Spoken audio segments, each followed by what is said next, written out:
It was here in 1985 that Captain Gary Eastburn lived with his wife Catherine and their 3 daughters, about 10 minutes from the base where he served.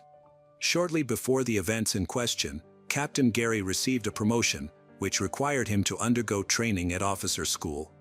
Consequently, he had to leave his family for a while, attending officer school in Montgomery, Alabama, for about 10 weeks. This was an important step, as the family was planning to move to England, where Gary could serve in the Royal Air Force. Gary had a strong marriage that lasted for 10 years, and they kept in touch while separated. However, on Saturday, May 11, 1985, Gary tried to call his wife several times, but to no avail. He took advantage of several breaks to call but never received an answer. Finally, he reached out to one of his friends who remained on Fort Bragg and asked him to check on his wife. The man did so, but when he knocked on the door, no one answered. He couldn't wait forever, so he simply left Catherine a note, asking her to call her husband back as soon as she could. While shining a flashlight and walking around the house, the friend accidentally woke up a neighbor named Bob Seafelt. When Gary called Bob, he mentioned that he had no idea what was going on with Catherine, but everything seemed strange. After a fitful night's sleep, Bob woke up the next day, with troubling thoughts swirling in his mind. He noticed that a stack of newspapers had piled up near the neighbor's door and realized he had last seen Catherine leave for the store on Thursday. Bob went to the neighbor's door and knocked, but no one answered. Listening closely, it seemed to Bob that he could hear a child crying inside. Knowing the family well, he assumed it was the youngest daughter, who was about 2 years old at the time. Concerned about the situation, Bob called the police at 12:53 p.m. and asked them to check on the family. When the patrolman arrived at the scene, they began the standard procedure and shone his flashlight through the windows. They saw the baby in a crib, appearing pale and emaciated. Despite the protocol the officer needed to follow, they instinctively felt that something alarming had occurred. A patrolman immediately cut through the window screen and entered the house. Upon entering, he saw the baby girl, who was alive but in dire condition. Later, authorities reported that a few more hours in that house could have been fatal for her. After handing the baby over to his partner, the patrolman returned inside the house, checking the rooms with his weapon drawn. In the main bedroom, he discovered the lifeless body of 3-year-old Erin Eastburn. A pillow covered the child's face, and it was apparent that her throat had been cut, with her head nearly severed from her body. She lay on the floor next to her parents' bed, where Catherine also lay. A pillow covered Catherine's face as well. When the officer removed it, he saw that her throat was cut, she was naked and had suffered multiple stab wounds, indicating she had been abused. The scene was horrifying, with blood everywhere. The patrolman ran outside, trying to catch his breath, when he was reminded that the family had 3 children. They still needed to find one more child who might be alive and in danger. He returned to the house, found Kara, but there were no signs of life. The 5-year-old had died in the same manner as her mother and sister. When the investigation began, detectives quickly noticed that a similar crime had occurred 15 years earlier involving a military family, the MacDonald family, who were killed in a similar fashion. This crime was committed by a military man, a husband and father named Jeffrey. Numerous coincidences were found in the handwriting of the criminals and the circumstances of these 2 murders, suggesting that they could have been committed by the same person. However, at the time of the massacre of the Eastburn family, Jeffrey MacDonald was already behind bars and could not have been involved in this crime. Rumors spread quickly, leading many to believe that Jeffrey MacDonald could have had an accomplice or an imitator. Forensic experts found blood all over the house, as well as clear traces of cleaning in some places, indicated by X stains of blood. It was obvious that the criminal had tried to clean up but left even more traces. Using luminol, investigators could see that the marks had been erased on the bathroom door handles. Likely, the perpetrator used a towel that had been thrown into the laundry basket. The crime was believed to have been committed between 8 p.m. on May 9 and 3 a.m. on May 10, 1985. As it turns out, the last person to see the family alive was the nanny, Julie. The young girl had been babysitting the youngest daughter for several days before their bodies were found and was automatically placed on the suspect list. Julie mentioned prank calls that Catherine had complained about before she was killed. Some man had been calling several times a day for 3 months, but it didn't particularly bother Catherine. She didn't feel any danger from these calls and never went to the police. Julie remembered another person with whom Catherine had been in contact, a certain Angela who was going to take the dog from the Eastburns, Dixie. Due to plans to move, they decided to give it away because there was no one to leave it with. According to the nanny, Catherine had left an ad in the newspaper, and after that, she received a call from Angela. Julie was curious about what happened next and unexpectedly shifted the focus back to the bloody crime of 15 years ago. She was worried that it could have been committed by a copycat of Jeffrey MacDonald and wanted to know what the police thought about it.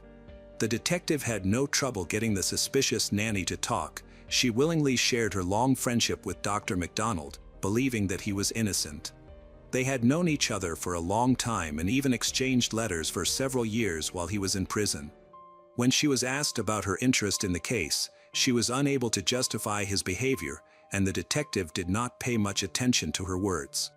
When she confirmed her alibi, he simply removed her from the list of suspects. The police continued to work in the Eastburn house even after midnight, despite the late hour. A young man named Patrick Cohn approached them and decided to tell them about what he saw on the night of Friday, May 10, 1985, at about 3:30 a.m. He noticed a tall, fair-skinned man in jeans, a knitted hat, and a black jacket leaving Eastburn house. The man was carrying a garbage bag slung over his shoulder, got into his white Chevrolet Chevette, and drove away. Patrick's statement was taken seriously, and he was brought to the police station to help create a composite sketch. When the portrait was finished, there was a striking resemblance to a serviceman named Timothy Heiress. He was a 27-year-old man who, along with his younger brother and sister, had been adopted by the Heiress family, a couple who took all 3 of their children from an orphanage. They grew up in a fairly well-off family in Minnesota, which provided them with a bright future. Shortly before these tragic events, Tim married Angela in secret before Christmas in 1984. That same year, Tim's brother died in a motorcycle accident, so they opted for a modest celebration instead of a lavish ceremony. A couple of years later, they had a daughter, Christina. Tim admitted that he was familiar with the victim, Catherine, but there was a good reason for it. They decided to get dog for company, leading to the contact with the woman from the ad. Tim denied any involvement in the crime but mentioned a curious coincidence. He had arranged to meet Catherine on Tuesday, May 7th, just 3 days before the crime, to look at Dixie. When Tim first met the police, everyone was amazed because he looked exactly like the composite sketch. The police asked him to sign a waiver of Miranda rights, to which he agreed, provided he could be assured that he was not a suspect, which turned out to be a ruse. Timothy provided fingerprints, hair samples, saliva, and blood. He confirmed that he had indeed met Catherine that Tuesday and had taken her dog, after which they had not seen each other again. Timothy denied any involvement in the crime and provided a detailed account. Witness Patrick was called to identify him, and he pointed to Timothy. Despite Timothy's insistence that he had not been in the area early in the morning of May 10th, suspicions against him grew stronger due to his lack of an alibi. The police did not yet have an arrest warrant, so Timothy was released. However, after 7 hours, he was detained, officially charged with triple first-degree murder and abuse. Naturally, Timothy was not the only suspect. As is often the case, the police first considered the widower Gary Eastburn. When Gary was informed of the events, he remained surprisingly calm and simply asked if at least one family member had survived. When he learned that only the youngest daughter had survived, he broke down in tears. Gary had grown up as an ordinary young man. At the age of 12, his parents divorced, and his relationship with his stepfather did not work out. Despite this, he had a relatively calm childhood. He met Catherine in 1972, approximately 13 years before the tragedy. At that time, he was around 25 years old, having been born in 1947. Their daughter Kara was born in 1980. Gary decided to become a military man to support his growing family. When he finally returned to the city after the tragedy, he wanted to reach his surviving child. Instead, He was immediately taken to the police station for questioning, where they held him until about 2 a.m. Gary provided a reliable alibi. His blood and hair samples were taken before he was released. He was able to see his daughter late at night. She was in serious condition and did not even recognize him. Afterward, he went into their home to see what was missing. Gary had no idea who could have attacked his wife and children. They had no obvious enemies, but he remembered several prank calls that had started a few months before he left for training at officer school. The caller addressed Catherine by her first and last name, but no one paid attention to it at the time. Everyone thought it was just teenagers playing around, so no one raised the alarm. Now, in light of the tragic events, the calls seemed more suspicious. However, they could not be tracked due to a lack of technology at that time. After inspecting the house, the police reported that a metal safe containing important family documents was missing, along with $300 in cash that had been set aside for Christmas and Catherine's wallet with bank cards. This provided valuable clues. The ATM was identified, and it turned out that a transaction was made using Catherine's card. It was used shortly after the murders, including a transaction on May 11th. Detectives found a witness who provided a description of the man who came at night to withdraw cash, and this description exactly matched Timothy Heiress. In addition, she saw a white car belonging to Timothy. At this stage, the whole city already knew about the crime and the main suspect. Other witnesses also came forward. Timothy's neighbor saw him burning something in his backyard the day after the murder, likely getting rid of evidence. A local dry cleaner reported that Timothy had brought them a black jacket right after the crime. According to the description, it resembled the clothing that the witness Patrick had described. Timothy was questioned when his ex-wife said he had come to visit her that fateful night. His landlord mentioned that Timothy had not paid the rent for the house, which had accumulated over $300 in debt, but as soon as the eviction notice was served on May 10th, Timothy paid it off almost immediately. But where did he get the money so quickly? It seemed strange that the same amount disappeared from the home of the murdered family. Indirect evidence against Timothy was accumulating, but there was no irrefutable proof. By Christmas, it was decided to allow the suspect to post bail with the help of his relatives, and he managed to raise the funds. The reason for this leniency was the results of laboratory tests indicating that his biological materials did not match any evidence. Specifically, his blood type did not match. However, this could be attributed to the low accuracy of the testing methods used at that time.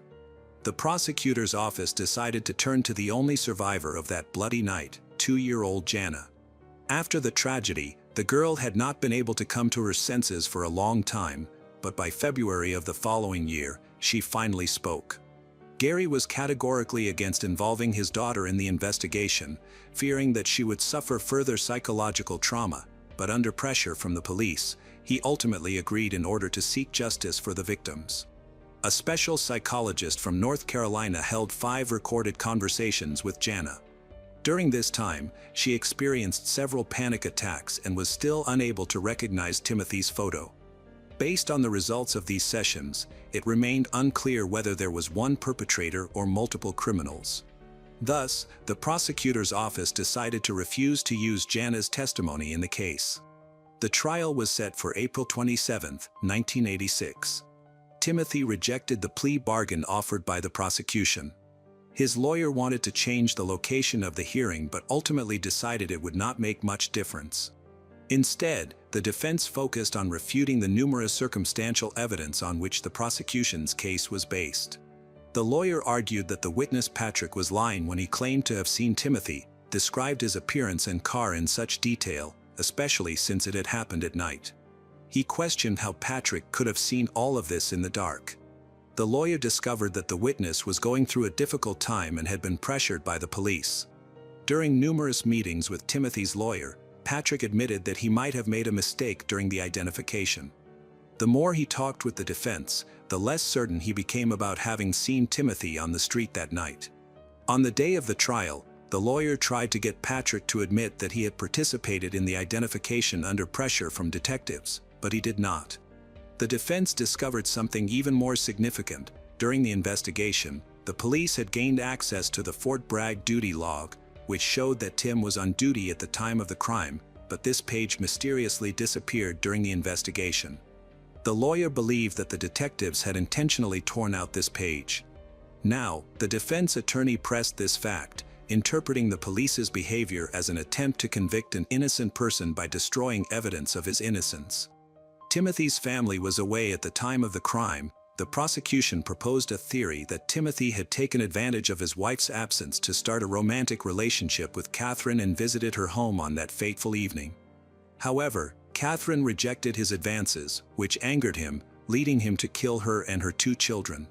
The discussion then turned to the bank card. It was determined that the payment method had been used at 2:52 a.m. on May 11th when the defendant was on duty. Although this could not be confirmed, there was reasonable doubt that Timothy could have used it.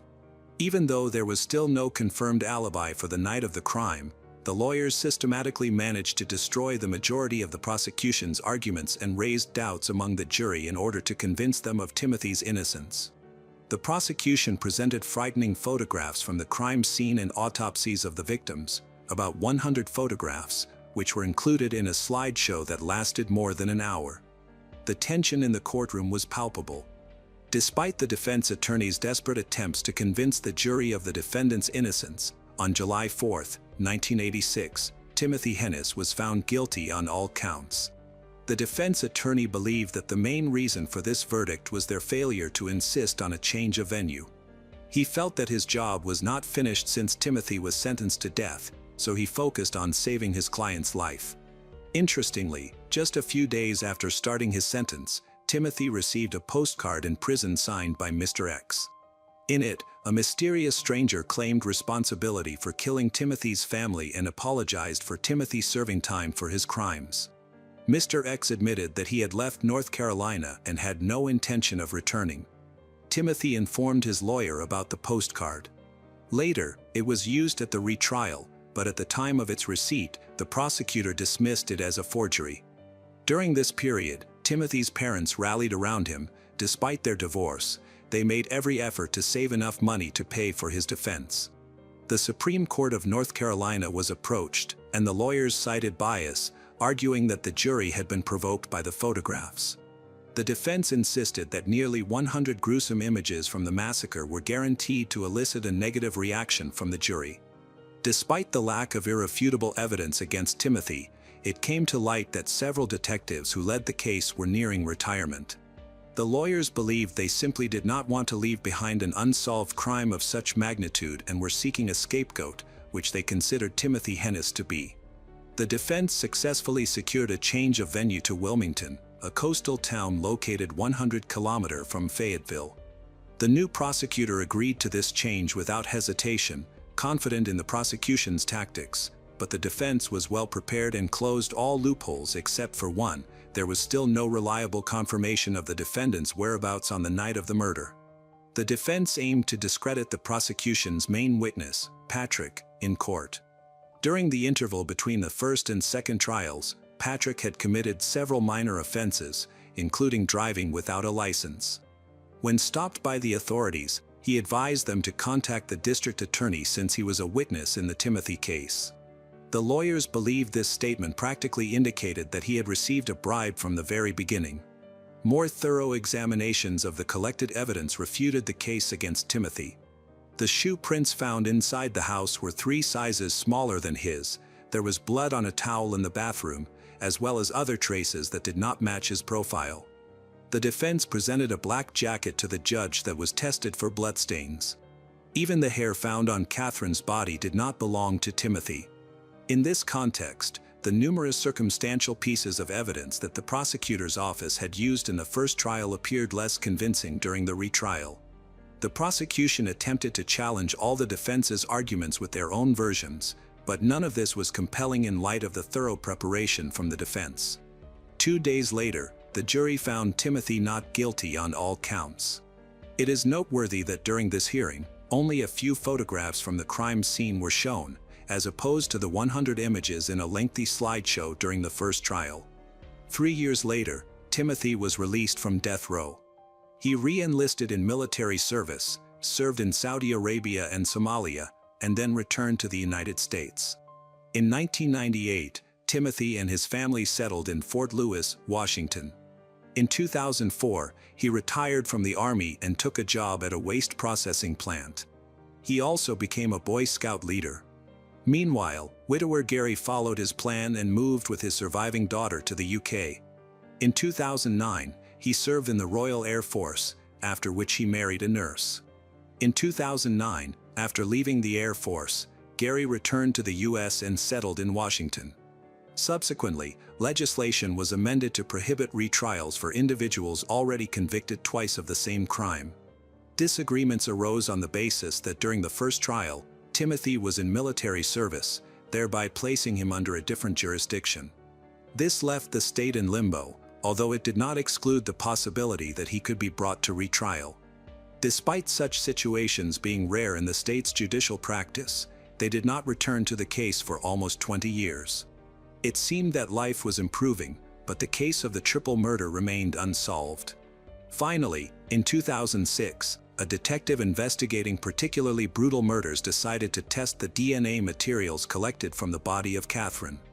However, the only information the laboratory could provide at that time was that the collected samples belonged to a light-skinned individual. By 2010, the laboratory in North Carolina became embroiled in a significant scandal. It turned out that over the past decade and a half, the state crime lab systematically concealed or manipulated evidence to ensure convictions. This was revealed in at least 230 cases, 10 of which resulted in the wrongful conviction of innocent people sentenced to death. 3 of them even received lethal injections and were deprived of life. The DNA in the Eastburn case was retested, and the examination showed that the materials from the crime scene in the archive matched those of Timothy Heiress. In light of such convincing evidence, his trial was reopened for the 3rd time. Timothy hired the best military lawyer named Frank Spinner to lead his defense team. The lawyer attempted to tarnish the reputation of the victim, Catherine, by alleging that she was promiscuous with Timothy, hinting that that was why his DNA might have turned up in her home. Timothy argued that she was unfaithful to him and that the real killer was an individual named Mr. X, who had written a postcard to him while he was in prison. This attempt had the opposite effect. The prosecutor's office pointed out the obvious lie, as Timothy had previously denied any intimate contact with Catherine. He later claimed that he initially did not disclose the affair due to fear of exposure. Despite a fierce struggle for Timothy's freedom, the chosen tactics now appeared unconvincing. On April 15, 2010, a jury recommended that Heiress be sentenced to death. In addition, he was demoted to Private E1, stripped of all pay and allowances, dishonorably discharged from the United States Army. Heiress was incarcerated at the United States Disciplinary Barracks at Fort Leavenworth in Kansas, where he remains to this day. All his subsequent appeals were rejected. Under U.S. legislation, without the president's approval, they cannot execute him. Therefore, the likelihood that he will be deprived of life is low. The U.S. military has not executed anyone from its ranks since 1961. Interestingly, in 1985, when the murders of the Eastburn family occurred, a 20-year-old woman from Rochester, Minnesota, where Tim had lived for a long time, contacted the police to share her story. Upon hearing about the triple murder in North Carolina, she revealed that at the age of 11, she had been abused by Timothy Heiress. Unfortunately, due to a data error, she was not permitted to testify. Had she been allowed to do so, the outcome of the second trial, when he was acquitted, could have been entirely different, and he would most likely have been found guilty again. Even now, this trial raises more questions than answers. The story of the nanny, who cared for the Eastburn children, also raises many questions. Julie was addicted, and there were witnesses who heard her confess to the crime. Additionally, her unhealthy obsession with Jeffrey MacDonald, with whom she even corresponded, raises further doubts. Some supporters of Timothy believe that it was Julie who could have imitated her idol and killed the family with whom she worked. Hello everyone, today we will learn about another case. The case of Emily Godest. On the evening of November 9, 2007, Johann and Emily were driving on a small country road in Châtenay, France. It was a typical trip for them until he noticed a large dark object suddenly darting across the road. He reacted, but he wasn't quick enough. The the car skidded into a ditch and crashed into a tree. After the collision, Johann tried to help his girlfriend, Emily. The car was damaged and caught fire. She was engulfed in flames and fell to the ground, suffering severe injuries that left almost half of her body burned beyond recognition. Despite her condition, she was still alive, so he immediately called for emergency services and waited for the paramedics and police to arrive. While Emily suffered life-threatening injuries, Johann only had minor injuries. Emergency services quickly arrived at the scene. Emily was a history student with dreams of becoming a teacher. She was known for her bright and sociable personality, and she came from a wealthy family with 3 brothers and 1 sister. Her father often indulged her every wish. At midnight, Emily's father was informed about the accident involving her. He rushed to the hospital, where he found her in critical condition and on life support. The fire had severely burned her. The medical staff had to cut away her clothing in pieces, and the doctors could not predict her chances of survival. In conversation with the police, Johann quickly described the incident. He explained that they was on her way to a party in a nearby town that evening. He seeing a dark figure that looked like a wild boar suddenly run into the headlights, causing the accident. After their car crashed into a tree, he lost consciousness briefly and felt disoriented. When he regained awareness, he saw flames rising from the girl's head and spreading to her back. She was focused on escaping from the vehicle and did not notice him. When Johann ran out of the car to assist her, he found that she had already gotten outside. Meanwhile, the fire seemed to grow stronger. He grabbed a nearby bottle of water to try to extinguish the flames, but it was ineffective. Next, he tried using a fire extinguisher from the trunk, but it did not work. Johann took off his jacket and used it to smother the flames on Emily. In the end, he was able to put out the fire by covering her with his body to cut off the oxygen supply. Johann's explanation seemed credible, and the police found evidence at the accident site that looked like clumps of earth disturbed by an animal. It's likely that the headlights startled a wild boar, which attempted to cross the road and caused the accident. Nearby the burned vehicle, officers found a fire extinguisher with a broken nozzle, which accounted for its failure to work, supporting Johann's claims. However, it was still unclear why the fire started inside the vehicle. Although the accident was severe enough to ignite a fire, the fuel tank was unharmed, indicating that fuel couldn't have caused the fire, and the wiring appeared intact, making it unlikely that an electrical spark ignited it. There was a reason for what happened. Johann explained that earlier that day, he and his girlfriend had bought medical alcohol for cleaning and refueling equipment in the garage. He planned to clean the car's interior before selling it. He worked in a printing house where he regularly handled various chemicals. To avoid mistakes, he had developed a habit of checking the contents of chemical containers by opening them and smelling them. He believed that if the bottles had not been sealed properly, the liquids could have spilled during the accident and ignited. Before the crash, Johann noticed something glowing in his girlfriend's hands, which he thought might have been a lighter or a cell phone, but he wasn't sure. He believed that this glow could have ignited the spilled liquids. He considered the tragedy a result of unfortunate circumstances and insisted it was an accident. However, his girlfriend was still in intensive care, and the police felt it was unfair to attribute such serious damage solely to chance. As a result, detectives decided to investigate Johann further to see if he had any criminal history or tendencies toward violence. Suspecting there might have been some malicious intent in his actions, Johann was a 22-year-old worker at a printing house in Gonesse, France. He was known for being polite, conscientious, and always willing to help others. Friends and family regarded him as a model son and a dependable friend. At the time of the tragic events, he had been in a relationship with Emily for about 4 years.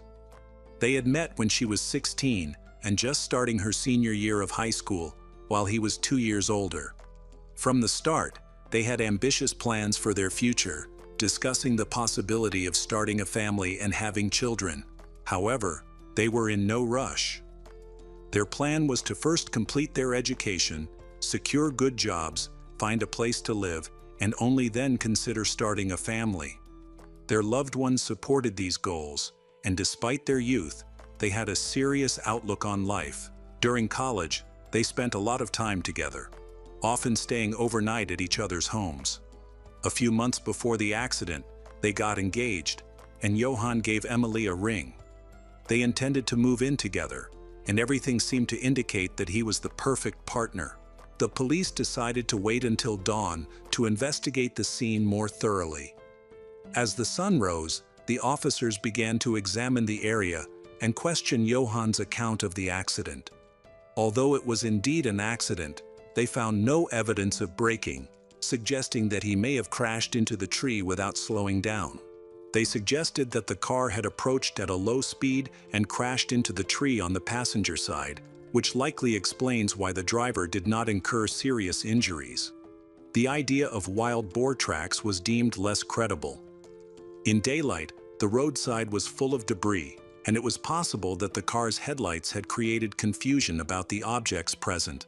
However, it appeared more like a staged incident.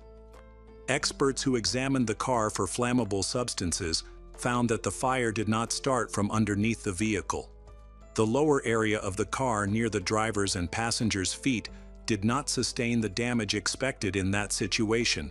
Johann claimed that alcohol or white spirit might have spilled, igniting the flames. Emily suffered the most severe burns on her head and back, suggesting that the fire started from above her seat rather than from below. In contrast, her legs were nearly untouched, which contradicted Johann's statements and raised concerns for the police. Forensic analysis of Emily's clothing revealed that it was nearly saturated with alcohol or a similar flammable liquid. This suggested that the fire did not originate from the cabin.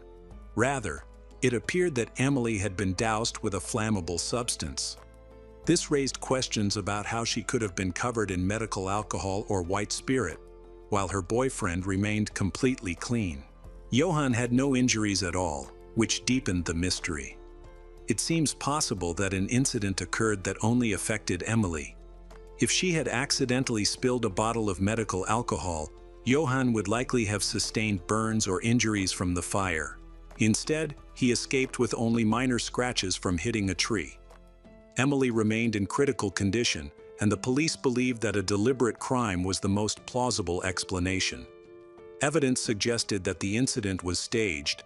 Emily had likely been intentionally doused with a medical alcohol and set on fire. The only remaining question was the motive behind it. However, these were merely assumptions that required further investigation.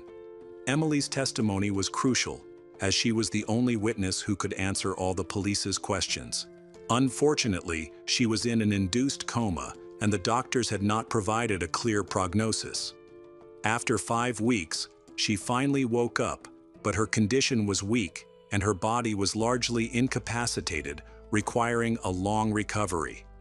Emily had sustained severe injuries that left her unable to move properly.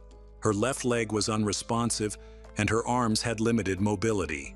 However, her cognitive functions were intact, allowing her to communicate fully with the detectives, who were eager to speak with her. During their first conversation, Emily spoke fondly of her boyfriend, describing their relationship as one of pure and sincere love. Johann had always been attentive and well-mannered. However, due to her time in the coma, Emily had significant gaps in her memory. She confirmed most of Johann's account of events, but she could not remember anything after he saw a shadow run onto the road. The doctors believed these memory gaps were a result of the coma and that Emily would need time to gradually recover her memories. Further discussions with the police were unproductive, and they would have to wait for her to regain more information. In the following weeks, while Emily was still hospitalized, Johann visited her several times a day. During each visit, he repeated his story, which started to sound increasingly suspicious. It seemed he was trying to manipulate her memories so she wouldn't recall what really happened. He pressured her to relay his version of events to the authorities, claiming it was essential to secure insurance payouts for the car. However, as Emily spent more time in the hospital, Her memory began to improve. She started to notice inconsistencies in her boyfriend's account, especially rejecting the idea that an animal had been on the road. Emily mentioned that she had initially repeated Johann's story because he had convinced her it was true. However, she could not remember any wild boars on the road. Instead, she distinctly recalled the tree they crashed into before the fire started. At this time, her memory was still not fully restored. The detectives decided to interview Johann again to investigate his potential lies about the animals. He continued to stand by his original story, while Emily grew increasingly uneasy with his presence. She lost all trust in him and began to side with the police regarding his possible involvement in the accident. In June 2008, Johann chose to end his engagement with his fiancée, who was still in the hospital and unable to care for herself. In late June 2008, Emily had regained her memory and was able to provide the authorities with a new account of that tragic evening. In her statement, she portrayed Johann, whom she had once loved, as a cruel tyrant and manipulator.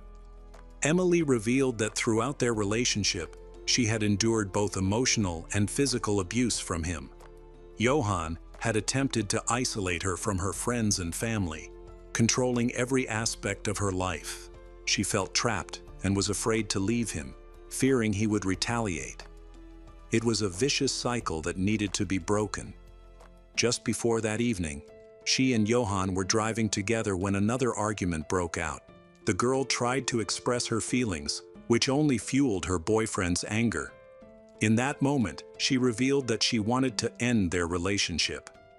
Johann, filled with rage, began to speed up the car. The speedometer climbed past 130 kilometers per hour, and Emily became frightened, begging him to slow down. She remembered this moment with terror, realizing she was genuinely worried for her safety. Although Emily eventually calmed Johann down and he reduced his speed, she was left with a lingering fear that if she attempted to break up with him, he might react violently. Emily felt that their once beautiful love story had turned into a nightmare of manipulation. Unsure of what to do for a long time, she eventually met another young man. They had secret meetings, and she began to gather her thoughts to prepare for a calm breakup with Johann. Emily recalled that on the evening of the tragedy, she needed to attend a reunion with her high school friends in Goussainville. Although she wanted to go to the party alone, Johann insisted on accompanying her. As they drove toward the city, Johann missed the first exit from the highway and then the second. Emily realized he wasn't taking her to the friends' meeting. He might have suspected her of meeting someone else. Instead, he was heading to his hometown. Emily didn't want to go with him and began to protest. This was the same road where Johann had scared her by speeding just before these events. Now, he was doing it again. Emily saw the tree he was heading toward at high speed, and he didn't even try to brake. She understood that a collision was unavoidable, and it indeed occurred. Fortunately, both of them survived the car accident. Emily attempted to escape from him but struggled to open the passenger door. When she finally managed to get it open, she was unexpectedly engulfed in flames. Confused and in excruciating pain, she tried to extinguish the fire but collapsed to the ground. Suddenly, she felt pressure on her face. Emily told the detective that she saw Johann trying to strangle her with his leather jacket, which contradicted his claim that he was attempting to put out the fire. This led to the suggestion that Johann was trying to kill his fiancée. Ultimately, Emily lost consciousness and woke up in a hospital bed several weeks later. After recalling these events, she filed a report for attempted murder. Although Emily's family portrayed Johann positively, her concerns about him began to surface. Detectives interviewed Eloise, a co-worker of Emily's at the cash register. Eloise recalled that Johann exhibited erratic behavior. He called Emily daily, sometimes multiple times an hour, and frequently stalked her. He would become very upset if she didn't answer right away. Since Emily was busy at work, she couldn't always talk on the phone, but Johann disregarded this. His jealousy was intense. If Emily missed his calls, He would often show up at the supermarket and cause a scene, suspecting her of infidelity. Eloise confirmed that Emily had expressed her unhappiness about Johann's behavior several months before the car accident, leading her to consider breaking up with him. To gather more evidence, the police checked Johann's mobile phone and found that it had been at the Goussainville station one day before the incident. Emily traveled to this station daily for classes at a nearby school, close to where her new boyfriend lived. They often met during her commutes to and from college. It was revealed that Johann had witnessed another encounter between Emily and her new boyfriend, during which she had kissed him. This incident likely fueled Johann's jealousy and manipulation, which may have contributed to his decision to confront Emily. At this time, investigators found a motive that prompted Johann to take action. The key questions were how the fire started. It seems Johann did not plan to kill himself along with Emily. Instead, he intended to make it look like an accident, with the fire aimed at harming her. When he realized that Emily had not suffered serious injuries from the crash and that her burns were not life-threatening, he opted to strangle her with his leather jacket. Emily lost consciousness, and Johann mistakenly believed he had succeeded, so he called emergency services. However, he did not anticipate that Emily would survive and regain consciousness. Despite this, the investigators still lacked sufficient evidence to file charges, leading the police to conduct a more thorough investigation. During this time, the burned car was at the junkyard, where an expert in flammable materials and fire safety was summoned. After a brief search, they found a plastic bottle with alcohol residue under the driver's seat. The expert indicated that this was evidence of the fuel that Johann used to set Emily on fire. At the time, Emily was desperately trying to escape through the door and did not notice what Johann was doing. He took advantage of her distraction and confusion. After pouring the alcohol on Emily's dress, he casually placed the bottle by his feet near the driver's seat. Authorities found this sequence of events much more believable than Johann's account. They now had the murder weapon, a regular plastic bottle containing a highly flammable substance. On January 7, 2009, Johann was arrested and taken into custody. Despite the detectives' repeated efforts to get him to confess, he stuck to his story. He asserted that he had no mental health issues or addictions, nor did he have tendencies toward end his life or cruelty. Claims that were corroborated by several witnesses who knew him and Emily. Johann acknowledged that he felt jealous but denied the accusations that he had tormented Emily for months. He believed she was trying to take revenge for their breakup. Johann confirmed that he had been at the Goussainville station, but stated that he did not see Emily meeting or kissing other guys. He was there not to stalk her but to give her a ride to school when he could. Johann maintained that if he had seen her kissing someone else, he would have confronted her immediately, making a breakup unavoidable. He remained loyal to Emily until the very end, and was committed to the dream of having a complete family with her. The reason Johann passed the turn several times and ended up on a remote stretch of road away from Goussainville was a common habit. He liked to take detours when going into town. There were also concerns about an alcohol bottle found at his feet. Johann argued that this bottle did not indicate he had used substances for arson. He suggested that it could have rolled around the cabin during the incident, and that its placement under the seat was purely coincidental. Despite the plausibility of his words, the detectives were frustrated by these coincidences, especially since they nearly resulted in Emily's death. In the end, Johann was incarcerated. It appeared that the investigation was wrapping up, and the focus was now on determining his punishment and persuading the jury of the charges against him. However, in June 2009, a previously overlooked detail came to light that raised doubts about the prosecution's case. Johann's attorney demonstrated that the alcohol in the bottle found under the driver's seat did not match the size of the chemicals Johann had purchased on the day of the accident. From the start, the defense attorney believed the bottle was not a legitimate murder weapon and argued that the gendarmes had made a significant error. They overlooked the fact that the bottle could not have survived the fire that nearly took Emily's life. Since it originally held a flammable substance, it should have burned or melted, yet miraculously, it remained almost intact. The lawyer argued that the bottle only appeared in the car after it was taken to the dump, implying that someone had placed it there. The defense lodged a complaint in court, accusing the police of fabricating evidence against Johann. In response, the prosecution explained the bottle's condition by noting that the area around the feet of the driver and passenger sustained minimal damage. The judge reviewed the motion, found it valid, and subsequently released the accused from custody. Even after this victory, the lawyer continued his pursuit of justice. He took further steps to establish his client's innocence, firmly believing that the events of November 9, 2007 were purely accidental. To support his case, an independent accident expert was to reconstruct the incident. It was essential to clarify how the fire began and why only Emily was affected. According to the expert, the bottle of technical alcohol was indeed in the rear seat, as Johann had stated, and the victim must have had the container propelled forward due to the impact speed with the dashboard.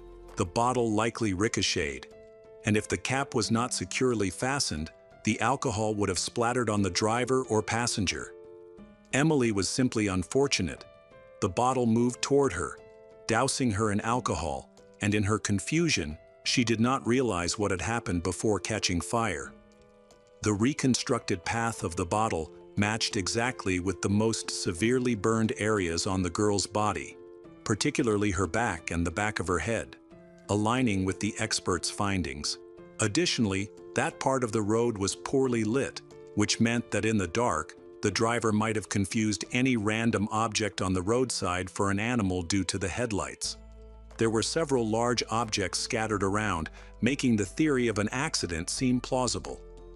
Moreover, since the passenger was positioned at a different angle, she might not have noticed the fleeting shadow that Johann thought was a wild boar. The only element that didn't fit this scenario was the source of the fire that ignited the alcohol. However, the independent expert had a reasonable explanation for this. He suggested that the spark could have been caused by a combination of factors. For example, static electricity might have built up on one of Emily's belongings, like her mobile phone, and discharged when she opened the vehicle door. By mid-January 2017, 10 years had passed, and the legal disputes were still ongoing. The prosecution's evidence was not strong enough to prove that Johann's actions were intentional. Meanwhile, the explanations involving multiple coincidences also lacked credibility, leaving the case unresolved. A standoff developed between the prosecution and the defense. June 2019, Emily testified in court about how Johann had tried to kill her and she miraculously survived. Now she could finally share the whole truth. 12 years after the tragedy, the jurors sentenced Johann to 20 years in prison, concluding that Emily was a victim of his deliberate attempt to murder her. Johann continues to claim his innocence, and the disputes persist. What really happened? Was it an accident or an attempted crime? Regardless, all the characters in this tragedy continue to live. Emily underwent several skin grafts and was able to recover from her injuries. She completed her education and found a good job. The scars from the burns she suffered in the car accident will remain with her forever, as will her belief that Johann intended to take her life. Hello everyone. Today we will learn about another case, the case of Laverne K. Parsons. Laverne K. Parsons and Rebecca Sears were neighbors who developed a strong friendship, becoming almost like sisters. Rebecca had a good relationship with both Laverne and her husband, David Parsons. However, their bond evolved into a mutual dependence that hinted at deeper issues. This marked the beginning of a troubling story that would have a significant impact on their entire town. In Grovetown, Georgia, USA, a worker called the emergency services. The dispatcher reported that the front door of the Parsons home was damaged, which looked like a break-in. Concerned about a crime, the worker alerted the police. When officers arrived, They found the house open and moved toward the garage.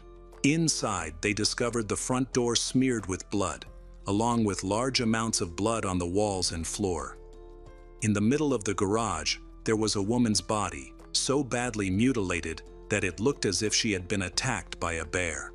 As the investigation unfolded, more horrific details about the incident emerged.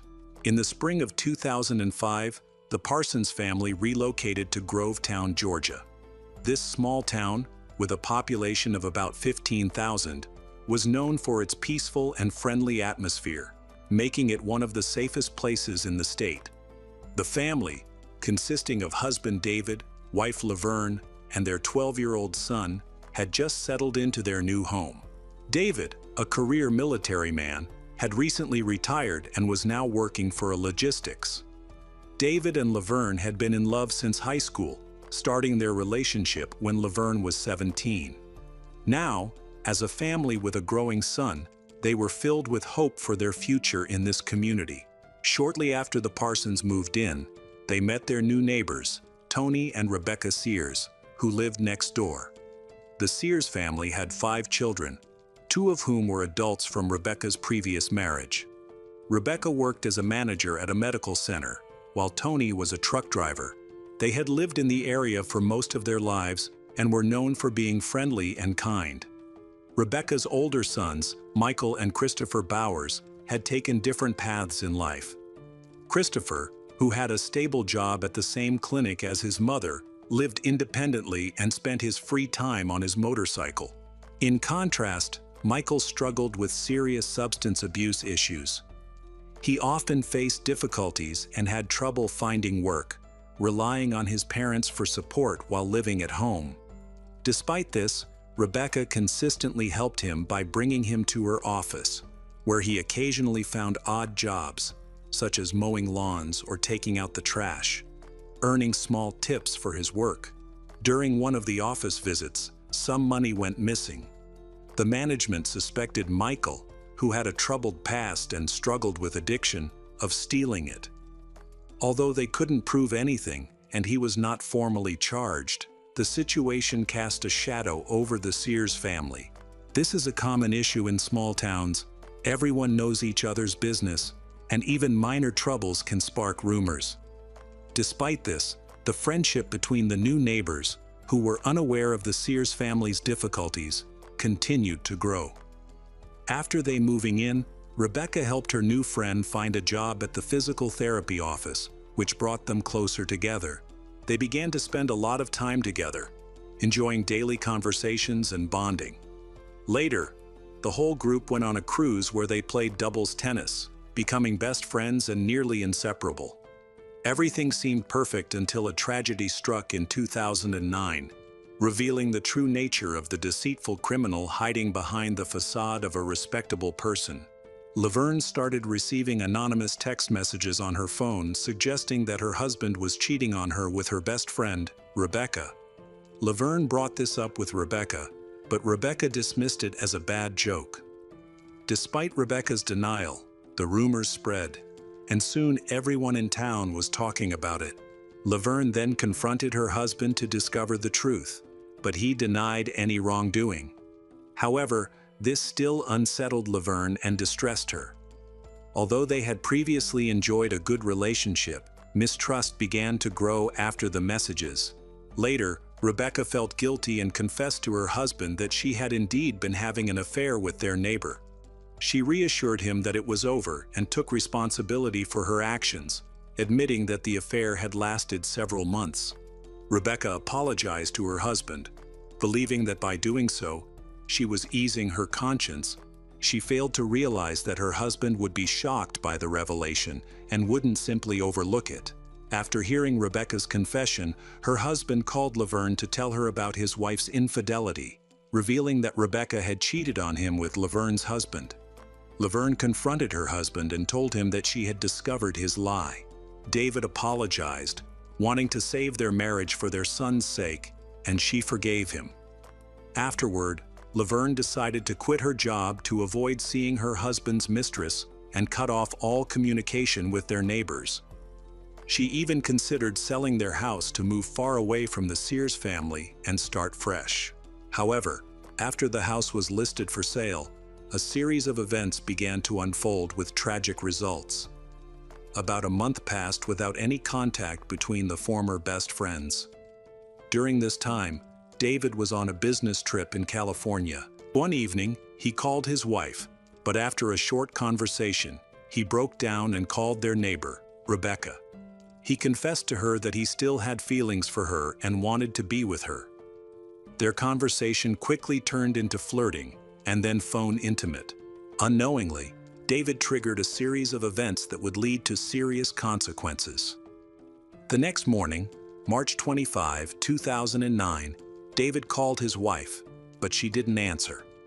This was unusual because she was not working that day and was usually home. After several attempts to reach Laverne, he called her friend Tamara to see if she knew where Laverne was, but Tamara had no information.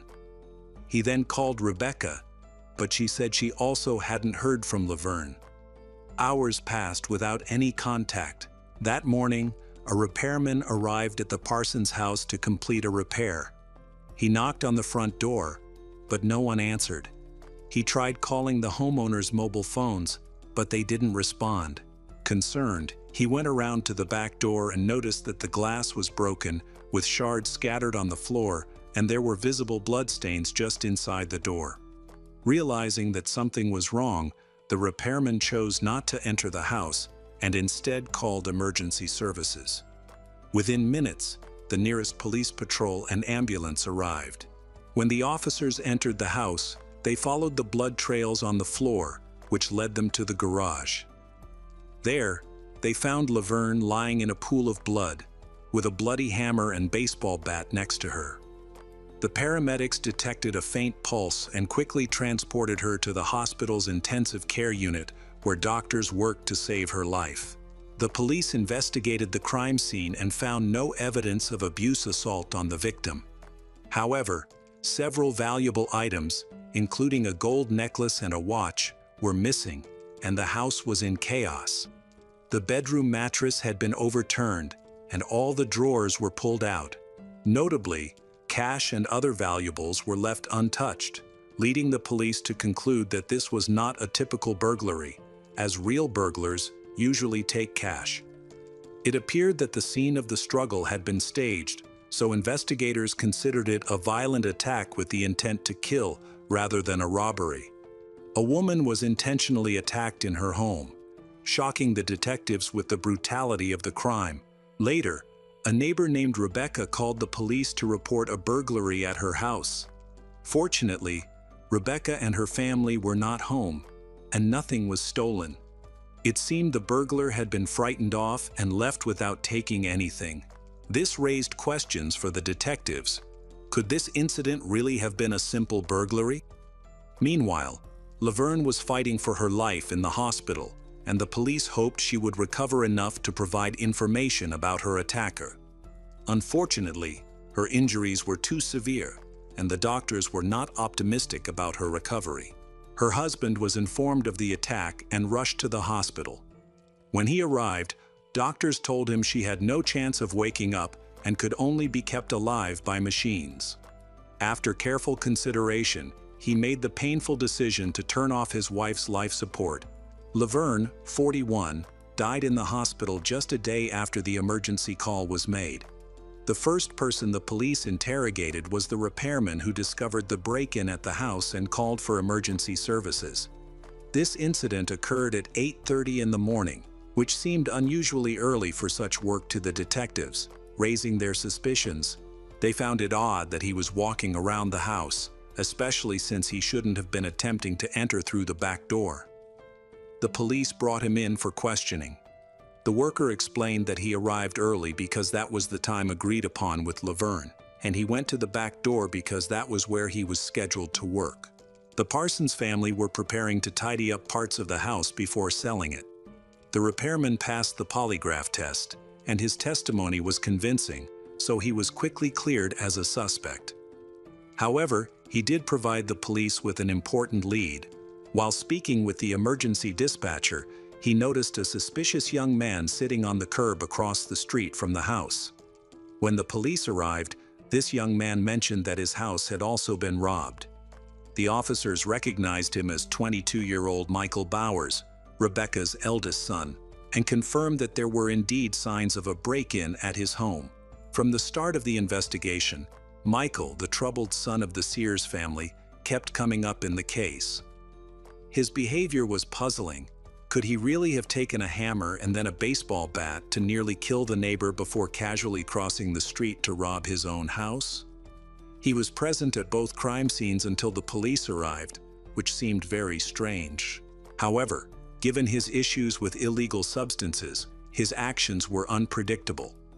The police decided to interview each member of the Sears family individually to compare their statements for consistency. The family patriarch was away on a trip and could not be questioned. The first person interviewed was Christopher, the 19-year-old brother, who appeared very anxious. He explained that he had left home early that morning with their mother to go to work at the medical center and was far from home at the time of the crime. Christopher quickly began to point fingers at Michael, claiming that his brother, who struggled with addiction, often acted inappropriately and aggressively, which could have triggered the conflict. Christopher believed that Michael's substance abuse might have pushed him toward violent behavior. Next in the interrogation room was the suspect, Michael, who appeared unwell. He surprised the investigators by confessing to his banned substance addiction. Michael acknowledged that his addiction was harmful, and he expressed that he needed help because he couldn't manage it on his own. He also admitted to using substances on the same day as the interrogation.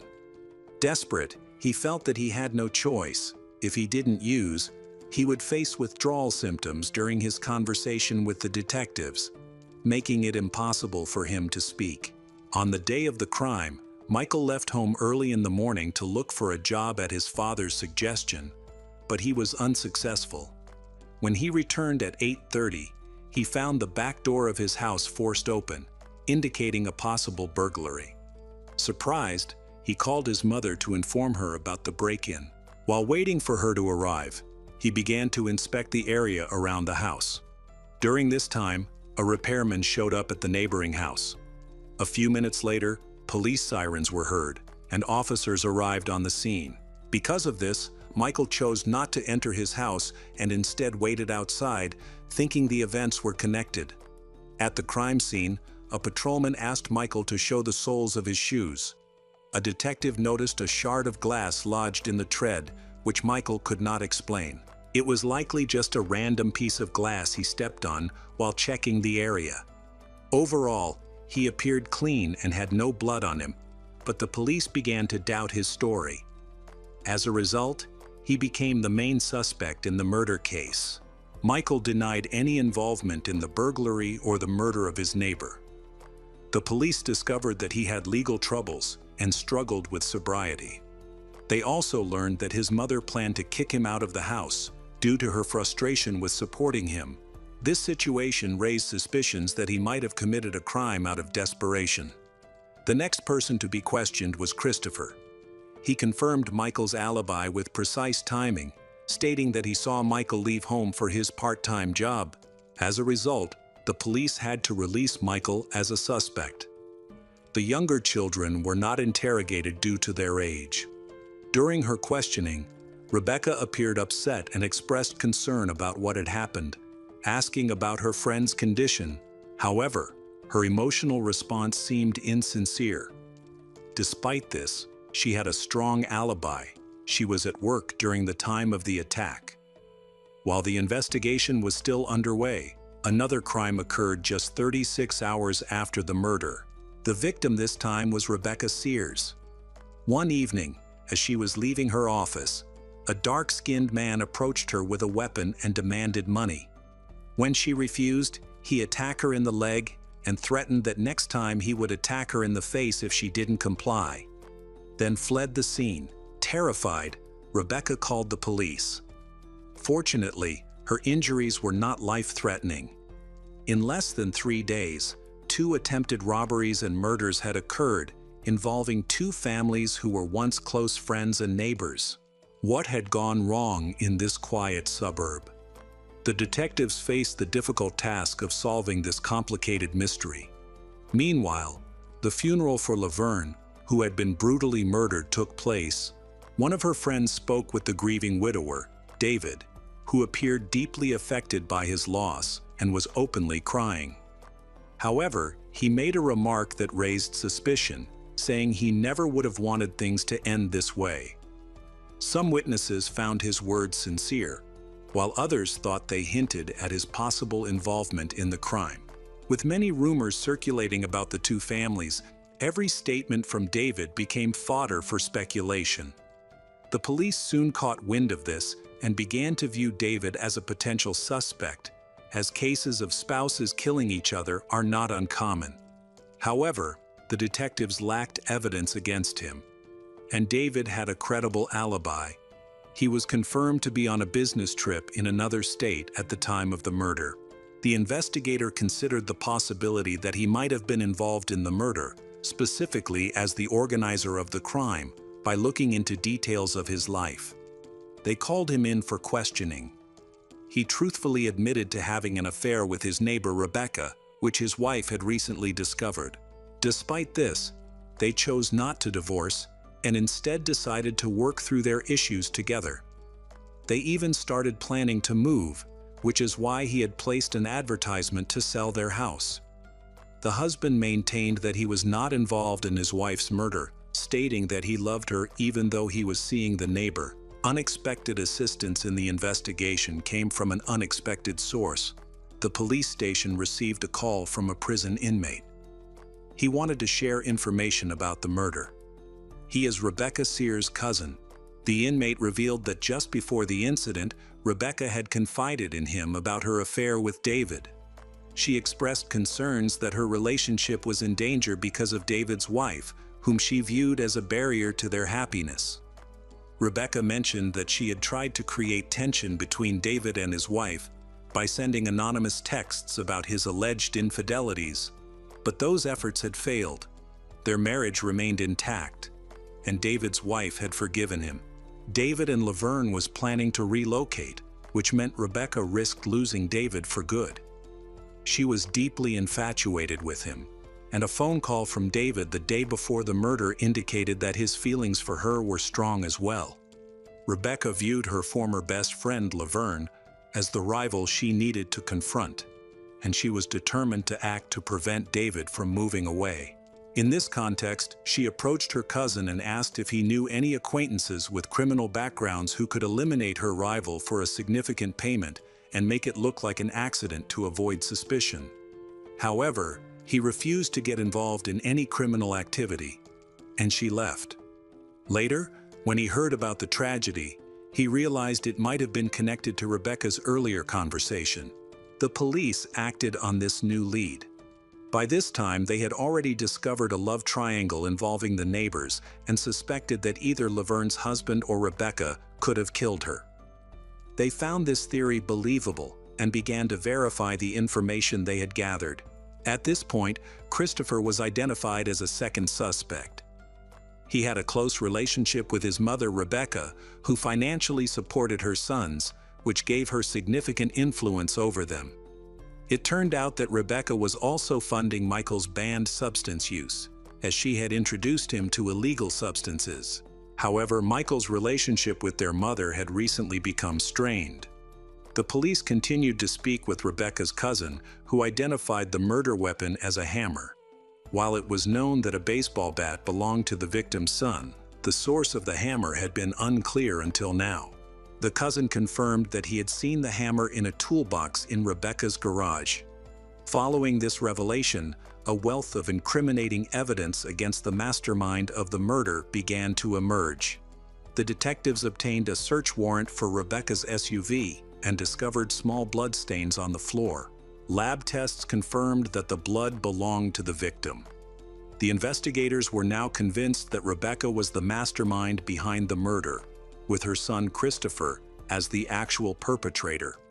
The final step was to piece together all the evidence and charge both individuals involved in the crime. Detectives brought Rebecca Sears back to the police station for further questioning. Unexpectedly, she confessed that she genuinely wanted Laverne dead because of her affection for Laverne's husband, David. She opened up about her affair with David and admitted that she had been sending messages to her former best friend, urging her to leave her marriage. Rebecca believed that by betraying Laverne, she could eliminate the only obstacle standing in the way of her happiness. However, Laverne was not willing to part ways, and Rebecca blamed her for the escalating situation. Rebecca claimed she never asked her son, Christopher, to kill Laverne. However, Christopher cared deeply for his mother, empathizing with her emotional struggles and her secret love. They had a close relationship, often discussing their feelings freely.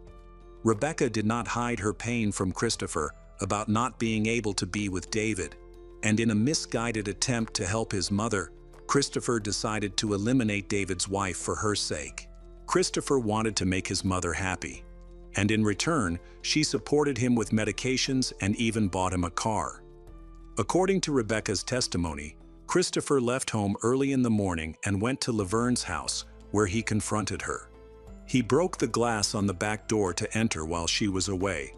As she was dropping her son off at school, Christopher brought a hammer, waited for Laverne to return, and then attacked her. He initially used the baseball bat to hit her, but switched to using hammer for greater efficiency while she was lying on the ground. After the attack, Christopher called his mother to pick him up, and she arrived at the scene quickly. Rebecca noted that when he got into her car, he was covered in blood and claimed that the issue had been resolved. She was shocked and upset by what he had done, but instead of going to the police, she chose to help him. Christopher changed his clothes and disposed of the bloody ones. Later, Michael called to say that their home had been robbed. It turned out that Christopher had faked a burglary to make it seem like he was innocent. Additionally, Rebecca fabricated a story about an attack near her office, where she encourages Christopher to attack her leg. Rebecca made the story appear realistic to confuse the police, suggesting that someone was stalking their family. Ultimately, she claimed to be a victim in this situation and insisted that Christopher acted on his own when he killed Laverne. The police were appalled by the cynicism and cowardice displayed by Rebecca, who exploited her own son for her gain. The lead investigator, with 32 years of experience, had never witnessed such cruelty. On April 22, 2009, Rebecca and her son Christopher were arrested and charged with armed robbery and murder, both pleading not guilty.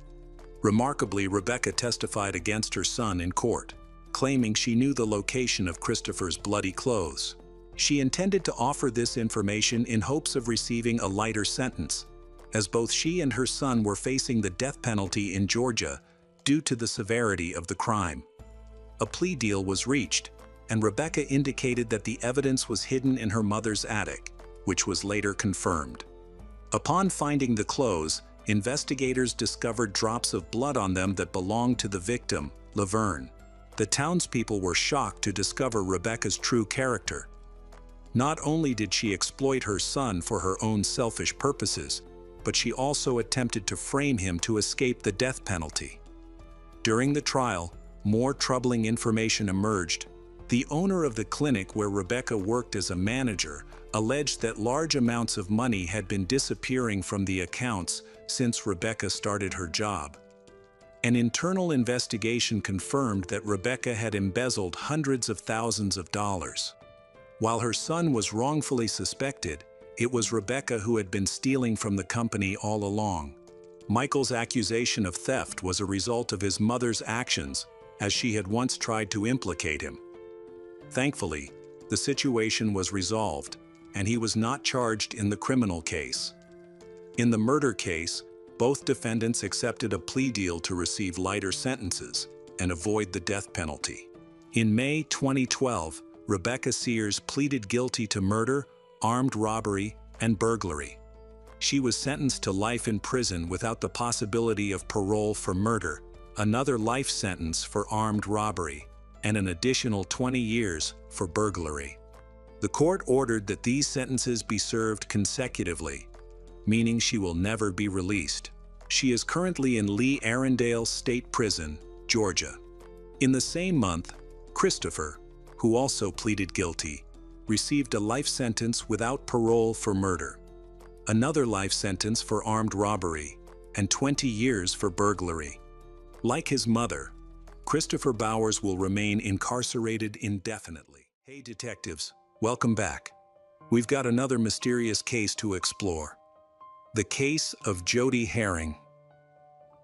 In the small town of Berlin, Vermont, there lived a young woman named Jodi Herring.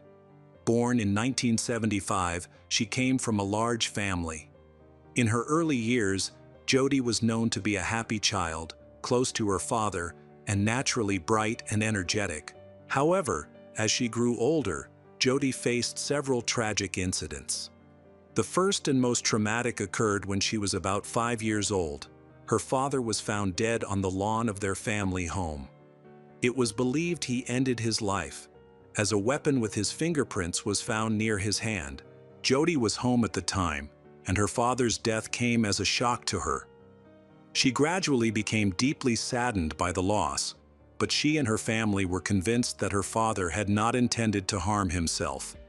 Shortly before his death, Jodi's father revealed that he always kept a weapon nearby, even hiding a weapon under his pillow at night. This weapon was found at the scene of his death, and witnesses reported that it was placed in his hand.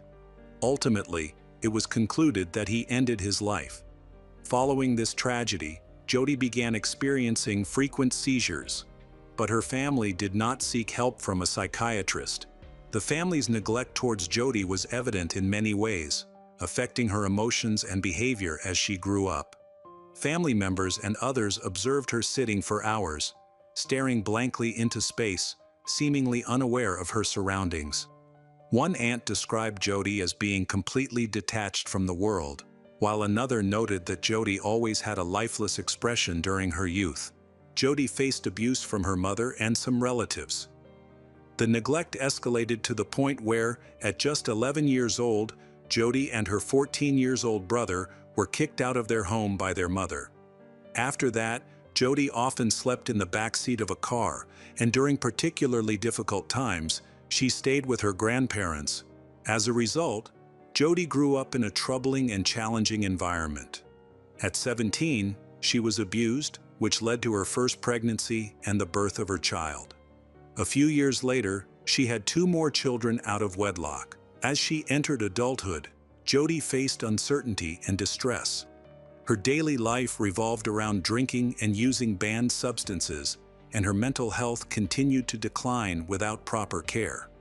Despite being a mother of 3, Jodi was homeless. She did not have stable housing and often moved in with relatives to avoid living on the streets. Jodi had multiple encounters with law enforcement and was known to the authorities for various offenses. Her legal troubles began in November 1998, when, at 23 years old, she was arrested for driving under the influence. This incident resulted in several months in jail. In June 2001, Jodi faced charges of selling counterfeit goods, and just 5 months later, she was convicted again of drunk driving. In May 2003, Jodi was charged and convicted for possessing a banned substance. By November 2015, it became evident that she had repeatedly broken the terms of her probation. Concerned about her lifestyle, social services began to investigate how her children were being cared for. Unfortunately for Jodi, but possibly better for her children, the Department of Children and Family Affairs took them away one by one. Ultimately, only 1 child remained in Jodi's custody, while her other children were placed with foster parents. Jodi tried her best to keep her youngest child close. However, when she and her youngest daughter became homeless, the school principal discovered this. He offered to help them, but during their conversations, he realized that Jodi was very inconsistent in her reasoning, and her actions lacked logic. It was unclear whether this was due to her frequent use of banned substances or a decline in her mental health. Despite the offer of assistance, Jodi firmly rejected help from the school.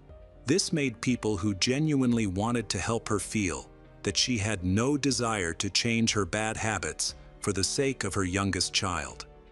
Therefore, the school principal decided that Jody was unable to care for her youngest daughter in her current mental state, prompting a call to the Department of Family and Children's Affairs once again. At this point, Jody was feeling increasingly anxious and fearful about the possibility of losing her last child. Sadly, her addiction overshadowed her anxiety.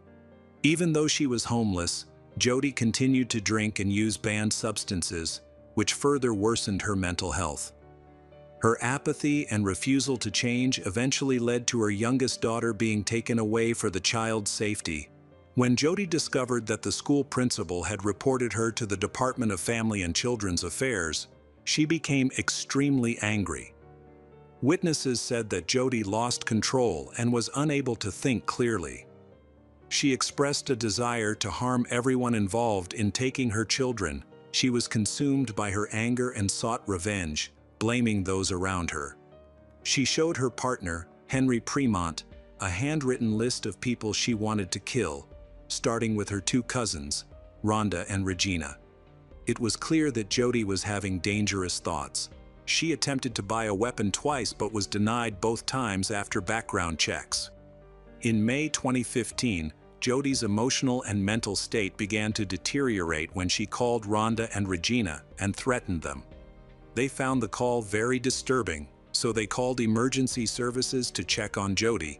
When the ambulance arrived, they found Jody lying on her bed in a semi-conscious state, surrounded by empty pill bottles and photos of her children, indicating a possible attempt to end her life. Following this incident, Jody was mandated to undergo mental health treatment at a nearby facility for 90 days. This treatment was intended to help Jody recover and get the support she needed. However, Jody was disruptive and did not want to continue treatment. Instead, she asked to be released. Consequently, just a month later, she was released, despite the doctor's recommendation to continue. The doctor had highlighted her instability, but his advice was not binding, and the facility decided to let her go. Unfortunately, she returned to her old environment, making the decision of the medical facility a mistake for which they had to suffer the consequences. On August 7, 2015, in the small town of Berlin, Vermont, Tiffany, Rhonda's daughter and Jody's niece, was preparing to visit a friend. Before leaving, she stopped to listen to a message on the answering machine. In the message, she heard Jody's angry voice, warning that Rhonda and Regina should stop calling the department, or she would kill them. Tiffany wasn't worried because such outbursts were typical of Jody's behavior, so she ignored the message and continued to meet her friend. Just 2 hours later, Jody's brother Dwayne received 2 voice messages from her. He was busy and couldn't answer the phone in time, but in the messages, Jody urged him to contact her immediately, saying he might regret not contacting her sooner. Jody leaves her temporary home and goes to the place she hates the most, the Department of Children and Families. When she arrived, she turned off the car and sat inside, seemingly waiting for something. Passers-by saw her screaming in the car, but it appeared she was only talking to herself. Despite her distress, no one stopped to check on her. They were all too busy with their own lives. It was unclear why Jody was outside the Department of Children and Family Affairs. Perhaps she was waiting for someone, but her children were in the care of others and could not be there. Shortly after 5 p.m., a woman named Laura Sobel emerged from the building. Laura, 48 years old, is a social worker with the Vermont Department of Children and Families. She was recognized for her intelligence. She attended the University of Vermont, earning a bachelor's degree in political science in 1989, followed by a master's degree in social work. Since 2002, she had dedicated herself to the Department of Children and Family Affairs, where she found her passion for helping those in need. At the beginning of her career, Lara met Timothy Farini. They fell in love, moved in together, and had 2 beautiful daughters, Julia and Ilona. Lara had a kind heart and was committed to supporting families who were less fortunate than her own. Lara was assigned to handle Jody's case, a decision made without any specific reasoning. This assignment could have easily gone to another available social worker. However, Jody perceived the situation differently. She blamed Lara for her daughter's removal, which is why she was waiting in the parking lot. On August 7, 2015, Lara finished her work as usual. After a long and tiring day, she felt relieved to leave and spend time with her family. As Lara exited the building, Jody stepped out of her car. Before closing the door, Jody retrieved a large object from inside. It was a weapon. Jody approached Lara, and she didn't have time to escape. Jody suddenly raised the weapon and attacked Lara in the face. After Lara collapsed, Jody attacked her again at close range, killing her instantly. Jody began jumping around the parking lot, brandishing the weapon and shouting that they deserved it for taking her 9-year-old daughter away. It was evident that Jody was aware of her actions. After she placed the weapon on the sidewalk, 2 bystanders quickly knocked her to the ground. Jody did not struggle. Instead, she calmly waited for the police to arrive. She had accomplished her goal, and nothing else mattered to her. When the police showed up, they noticed that Jody appeared calm and even laughed. As an officer helped her up, he spotted a red stain on her boot and asked her about it. Jody smirked, brushed it off with her boot, and described it as a trifling matter. In reality, it was Lara's blood. Jody was promptly taken into custody. Following her arrest, a more tragic story began to emerge. On the morning of Jody's arrest, her niece Tiffany, unaware of the situation, decided to visit her mother Rhonda, Aunt Regina, and grandmother Julianne Falzarano. Tiffany hadn't heard from them in almost a day, which was unusual since they typically called daily. By 8 a.m., Tiffany was driving to their house on Airport Road in Berlin. When she and her friend arrived, they noticed the front door was wide open. As they entered, Tiffany was met with a horrifying sight. She found her mother and grandmother lying on the floor, both dead. They had been attacked in the head. Tiffany hurried upstairs, anxious to find Regina alive, but sadly, her aunt had also been killed. It appeared that Regina had fought back before she died, and the police were called. After a thorough investigation, detectives discovered that the bullets came from the weapon that Jody had used. Devastated and searching for answers, Tiffany could only think of one person who could have harmed her family, Jody Herring. As a result, the charges against Jody changed from 1 murder to multiple counts of murder, leaving the community in shock. The trial received significant media attention, particularly concerning Jody's mental health. Psychiatrists conducted a comprehensive evaluation and diagnosed her with severe anxiety disorder. This condition likely contributed to her inability to trust others and her repeated refusal of available help. Nevertheless, this mental health issue did not exempt her from facing legal consequences. Jody was declared sane and competent to stand trial. During the trial, Jody appeared emotionally detached, often staring blankly. However, she expressed her true feelings when talking to Rhonda and Regina's family. She said that she had never been a bad person in her life and wished she could go back to that day, although she also admitted that it was impossible. The jury learned that the weapon used in the killings belonged to her partner, Henry Premont, with whom she had been living, and that she had taken the weapon without his knowledge. After the trial, Jody Herring was found guilty of second-degree murder for the deaths of her cousins, Rhonda and Regina, as well as her aunt, Julianne Falzarano. She received a 20-year sentence for each life lost. Additionally, she was convicted of first-degree murder for the murder of Lara Sobel, resulting in a life sentence without the chance of parole. Later, she attempted to appeal her sentence, but the court denied her request due to concerns that she would remain a danger to herself and society. In conclusion, Jody will spend the rest of her life in prison. Some may feel sympathy for her because she lost her children, but her cruel actions mean she will never see them again. This case has raised many questions about the role of social workers and how to prevent crimes linked to mental health. For instance, Why was Jody allowed to leave the psychiatric ward so soon despite her emotional instability? Would staying in treatment have made a difference? How did Jody gain access to weapons? And are social workers being adequately protected from dangerous individuals? Jody's actions have caused immense suffering, affecting both the Herring family and Lara's family, as well as her own. Lara's children will grow up without a mother, and Tiffany will suffer the effects of losing her family. After Lara's death, the University of Vermont, where she earned her degrees, offered full scholarships for her children to honor her. While improvements are slow, there is an ongoing effort to enhance the safety of social workers. Hello again, true crime fans.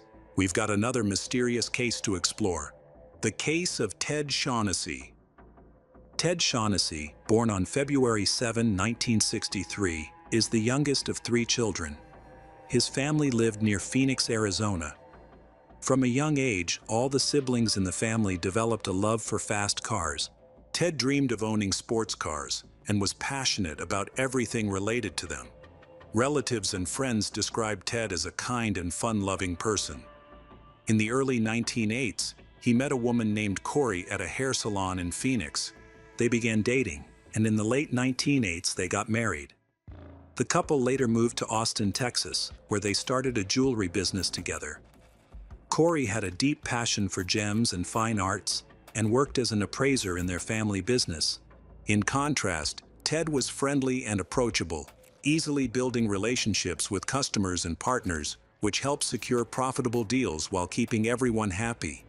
Their family business continued to grow, and they bought a new house near their store. By 2000, the couple still had no children. In the spring of 2000, they traveled to Ukraine and adopted a 1.5-year-old boy, whom they named Nick. This moment marked the long-awaited beginning of parenthood for the family. Over the years, Nick grew up and developed a love for fast cars, just like his father. To share these experiences, Nick and Ted often went go-karting together, and Ted also took his son for rides in a sports car.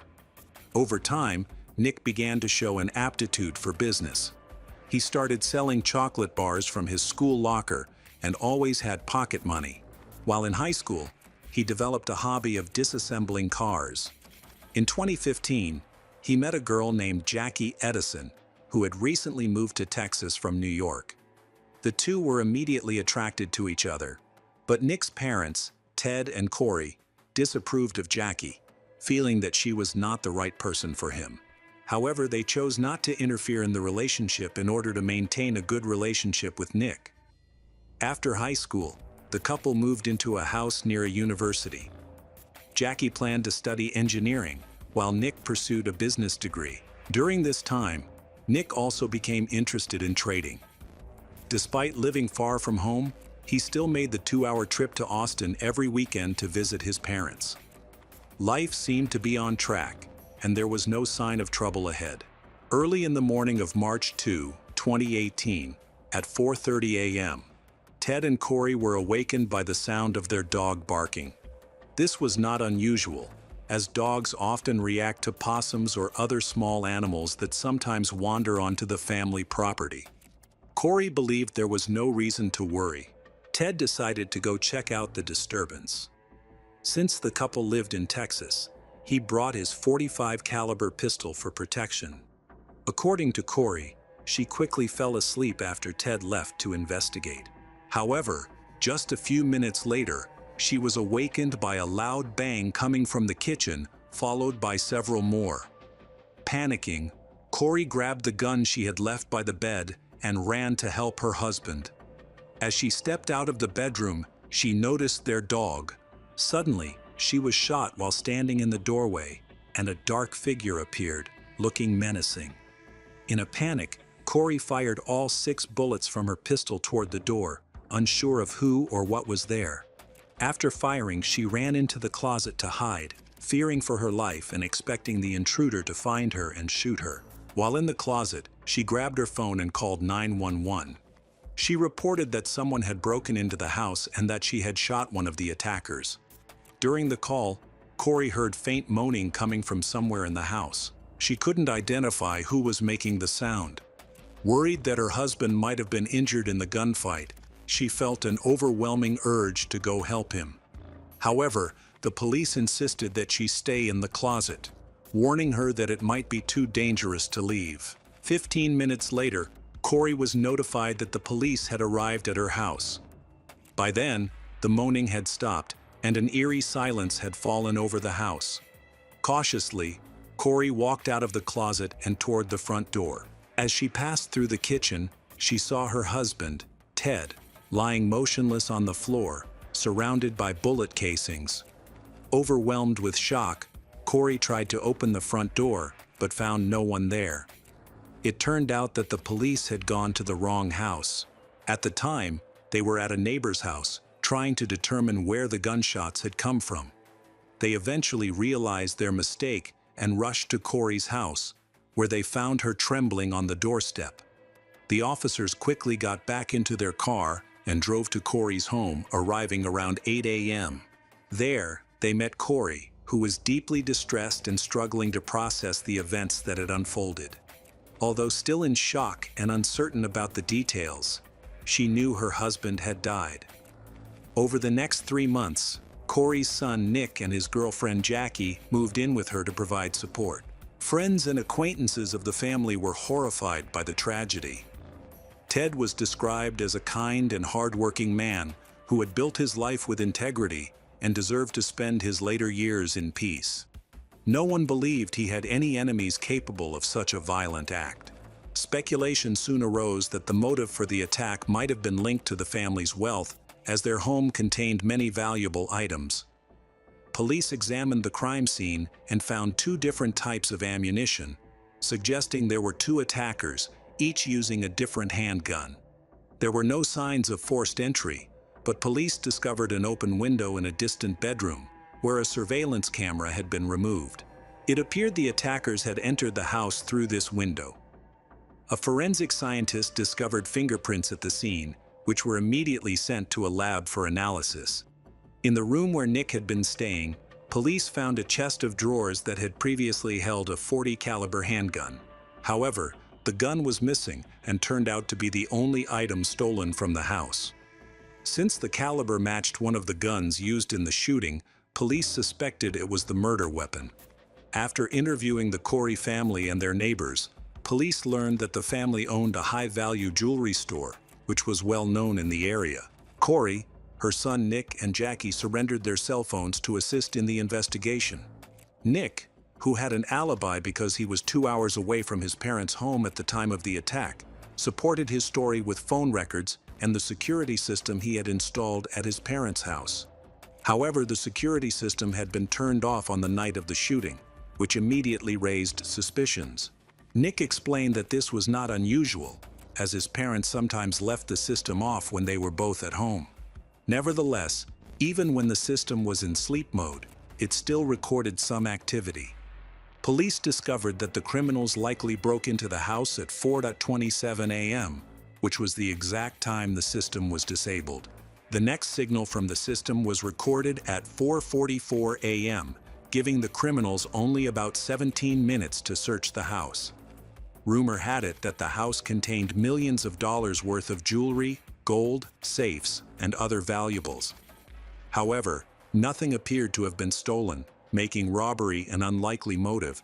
Adding to the mystery was the strange behavior of the family dogs.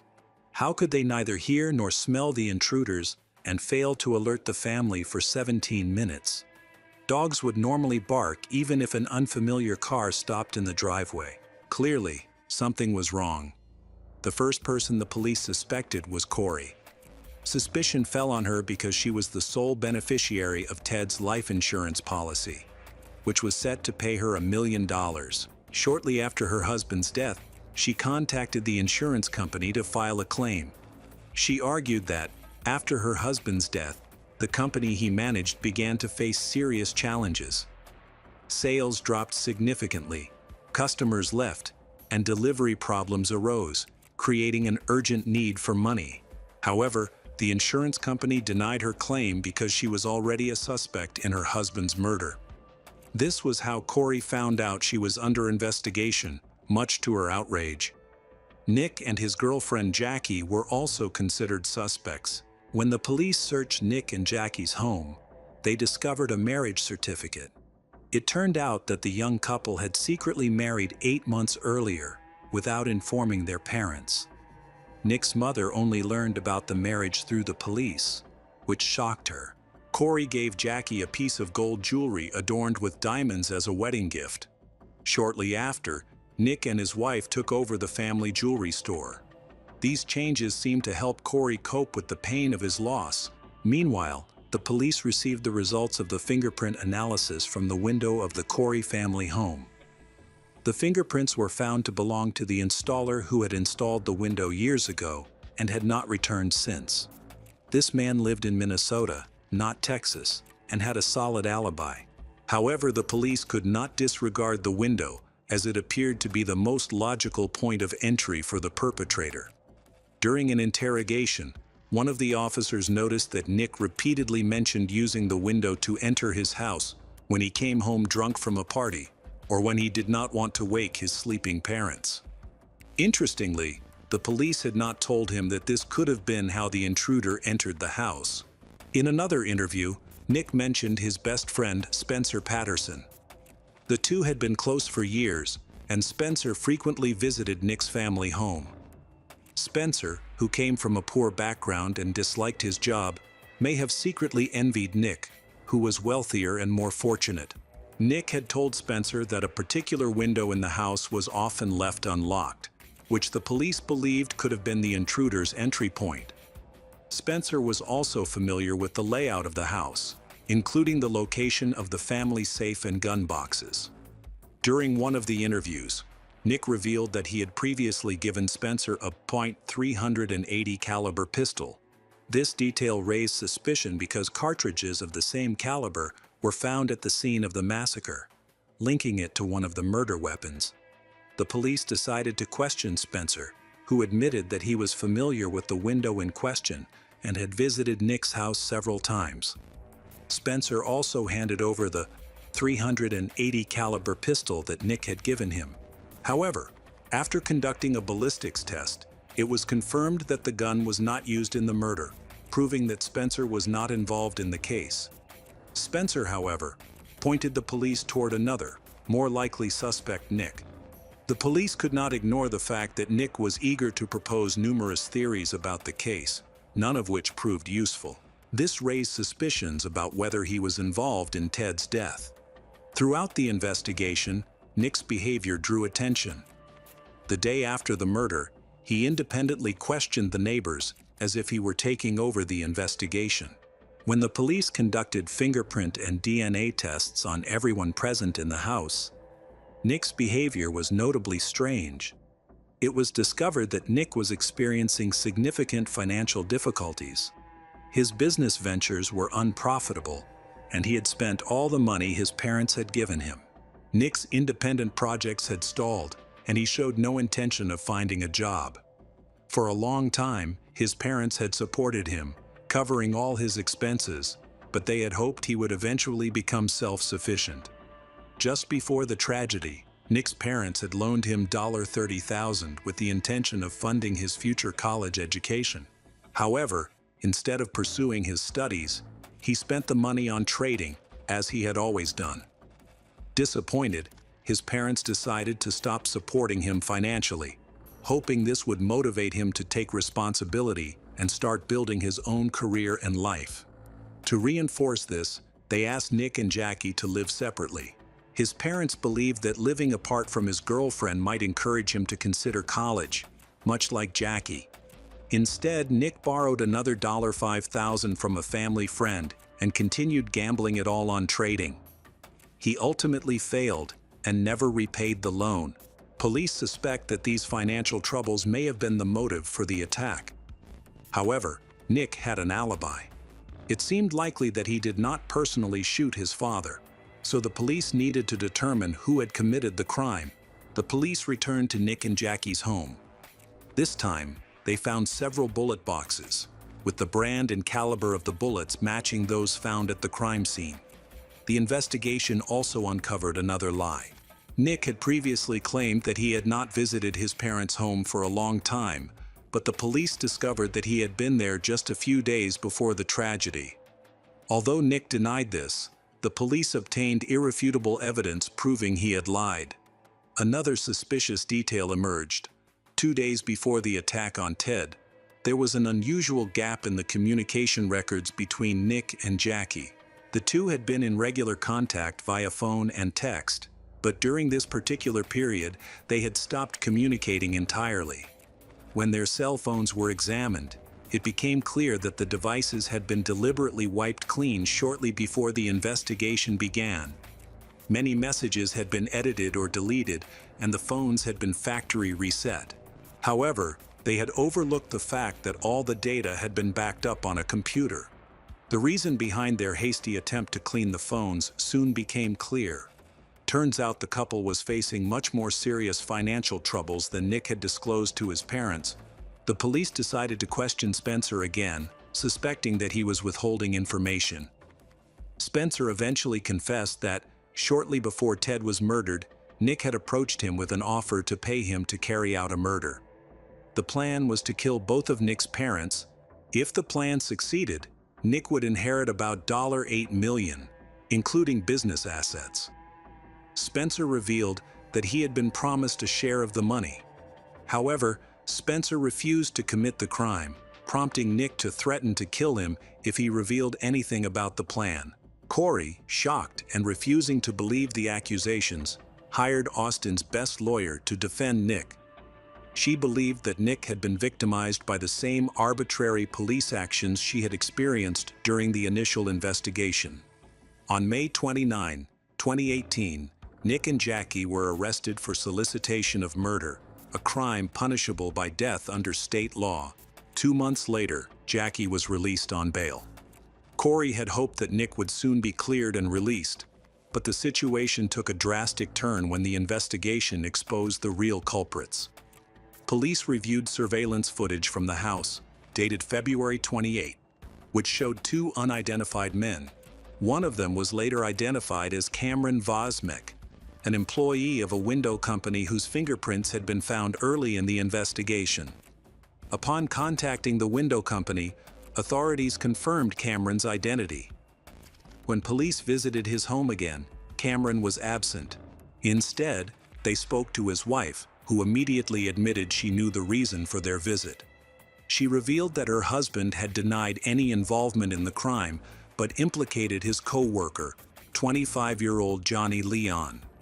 When police located Johnny, he initially denied any wrongdoing, but eventually confessed. Johnny revealed that Nick had offered him $100,000 to kill someone close to him. Johnny admitted to being an accomplice, overwhelmed with guilt to the point of requesting the death penalty for himself. He confessed to using a .40 caliber gun provided by Nick, a weapon that had previously been reported missing from Ted's home. Police further discovered that Nick had disabled the security system on the property. This revelation horrified Corey, who now faced the devastating reality of her son's true nature. She realized that for 3 months after Ted's death, she had unknowingly lived under the same roof as the person who had plotted to kill her. Nick attempted to justify his actions, claiming that his father had been suffering from chronic depression and that he was merely aiding his father by ending his life. Corey staunchly refuted Nick's claim, asserting that Ted had no history of mental health issues. Meanwhile, Nick's wife, Jackie, denied any involvement in the crime, claiming ignorance of her husband's plans. Jackie initially refused to cooperate with the police and sought to avoid responsibility. However, it later emerged that she had been aware of Nick's intentions. Jackie claimed she had tried to dissuade Nick from proceeding with the crime, but her statement was met with skepticism. Although she could have warned the police, Jackie chose not to. Jackie eventually agreed to cooperate with the investigation, which earned her release on bail. She testified against Nick, resumed her college education, and returned to her daily life. Meanwhile, authorities identified the second accomplice in Ted's murder as Ariane Smith. Despite the severity of their crimes, Nick Shaughnessy, Johnny Leon and Ariane Smith avoided the death penalty by striking plea deals with the prosecution. In April 2021, they each pleaded guilty to lesser charges and were sentenced to 35 years in prison, with the possibility of parole. As of June 2023, all three remain incarcerated. Jackie received a much lighter sentence for her cooperation. She served 4 months in prison and was placed on 10 years of probation. Hello friends, welcome to our channel. Today we're going to take a look at another horrible case with you. The case of Krista Waninger. On May 2, 1963, a tragic event occurred on Via Emilia in Rome when police were called to an apartment building after witnesses reported finding an injured girl. 2 police officers arrived at the apartment building and went up to the 4th floor.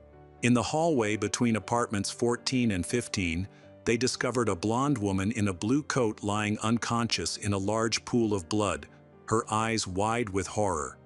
Several people had gathered around her, including a shocked janitor and a young neighbor who worked at a medical center. The neighbor checked the victim's pulse, performed CPR, and did everything she could to keep the girl alive until an ambulance arrived. One of the neighbors called an ambulance, but by the time it arrived, it was too late. The girl was dead. The victim was identified as Krista Waninger, 23. She had come to Rome in search of success and fame, but tragically, she had been fatally stabbed 7 times. The police immediately began questioning neighbors and witnesses to piece together what had happened. However, no one had witnessed the attack, not even the residents of apartments 14 and 15. The police knocked on the doors of both apartments, and Gerda Hodap came out. When asked by the police about Krista, she stated that they were friends. They had planned to meet, but Krista was attacked and stabbed just steps away from Gerda's apartment. The attack occurred at 2:50 p.m., and Gerda claimed that she had been taking a nap and had not heard anything unusual. While Krista was brutally murdered behind closed doors, it caused quite a commotion on their floor. Her explanation seemed implausible. The doorman informed the police that Krista did not live in the building. They knew each other because the victim frequently visited Gerda's apartment. The murder had occurred nearby. After investigating a few blocks away, the police went to Krista's house, which appeared to be quite empty. Meanwhile, Gerda was taken to the police station for questioning while the authorities carefully examined the crime scene. Under the doorknob of Gerda's apartment, the police discovered a bloody handprint, indicating that Krista had tried to call for help.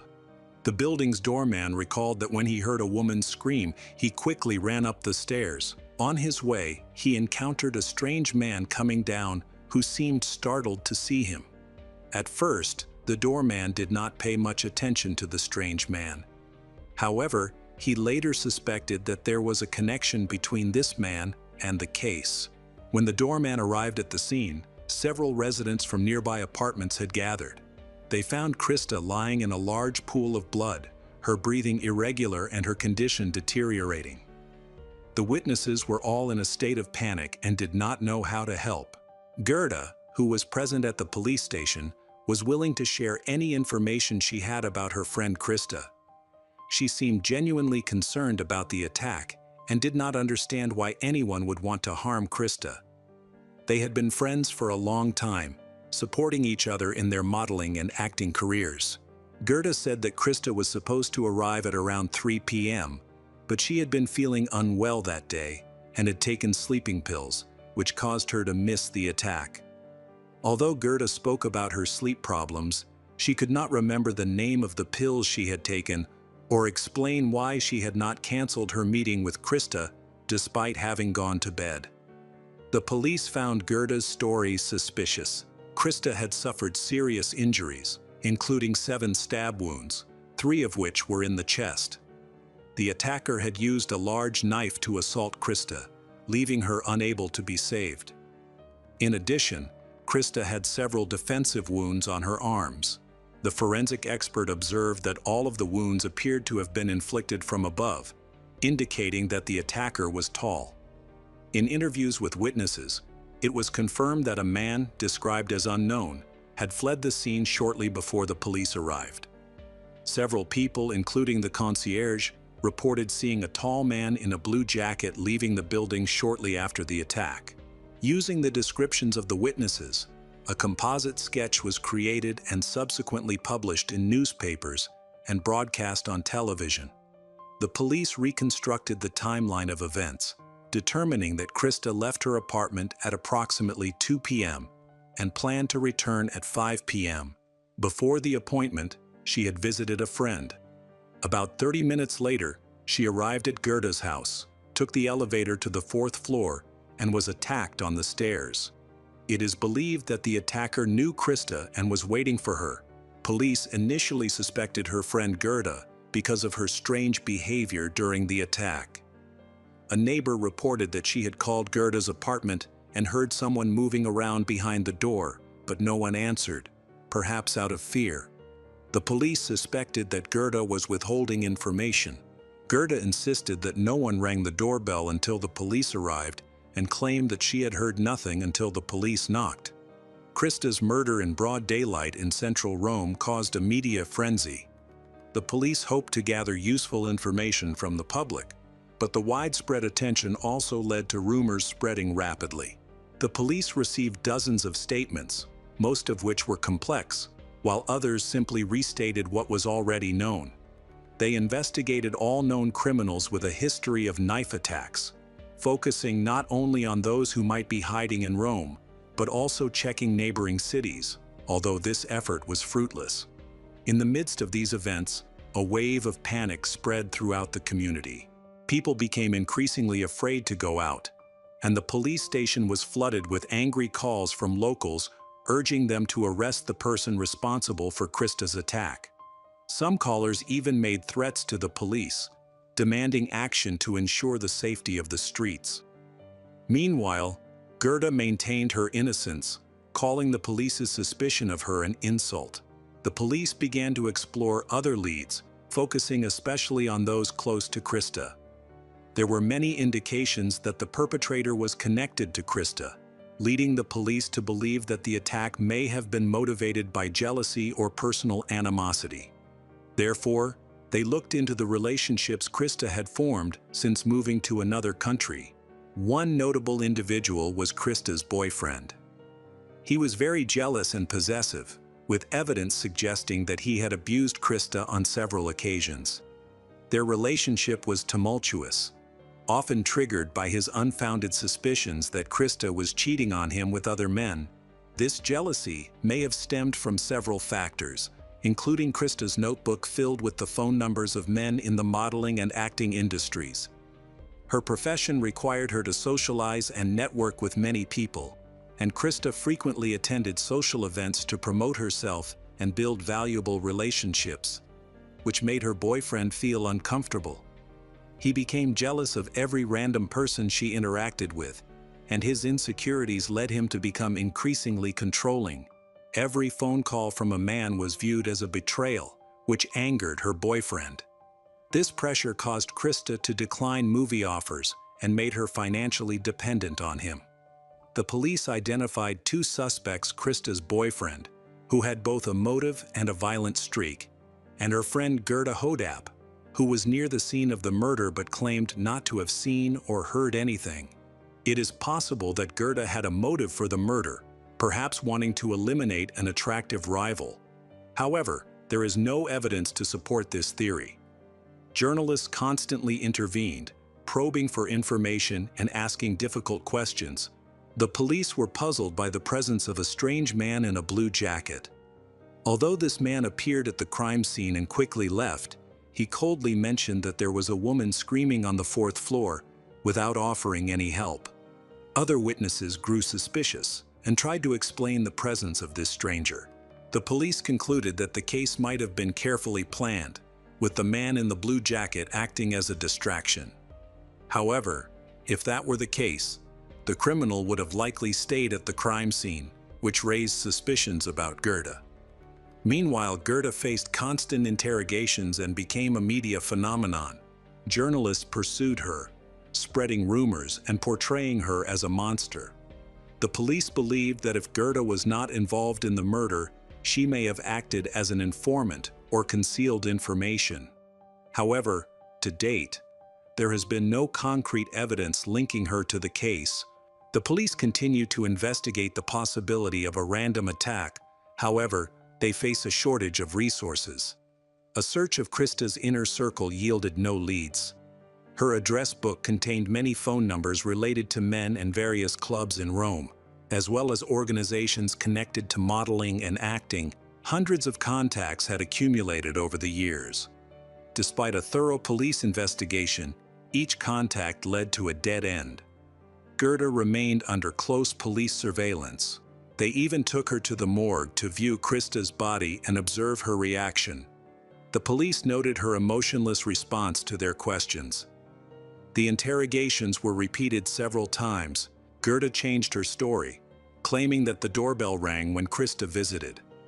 However, the screams that followed frightened her, so she did not open the door. Gerda explained her dishonesty by saying that she felt ashamed for not helping her friend. The police believed that she was a potential accomplice to the crime, suggesting that Krista had been lured there so that her attacker could kill her. Ultimately, the police were unable to obtain a confession that would identify Gerda as the killer, and at most, she could be considered an accomplice.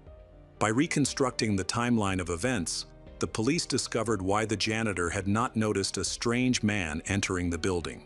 He had visited the utility room several times during the day. It was a complete coincidence that he had entered just before Krista arrived at the apartment complex. This raised suspicions that the attacker knew exactly when and where Krista would arrive. Several witnesses reported seeing Krista enter the apartment complex alone, unescorted, and without anyone else accompanying her. This led the police to believe that the perpetrator had entered the apartment complex before Krista, just before she arrived. It was suspected that the perpetrator knew which floor she would go to and where to wait for her. After a while, the Krista Waninger murder case yielded no more clues. Public interest in the case also waned, as no similar attacks occurred afterward.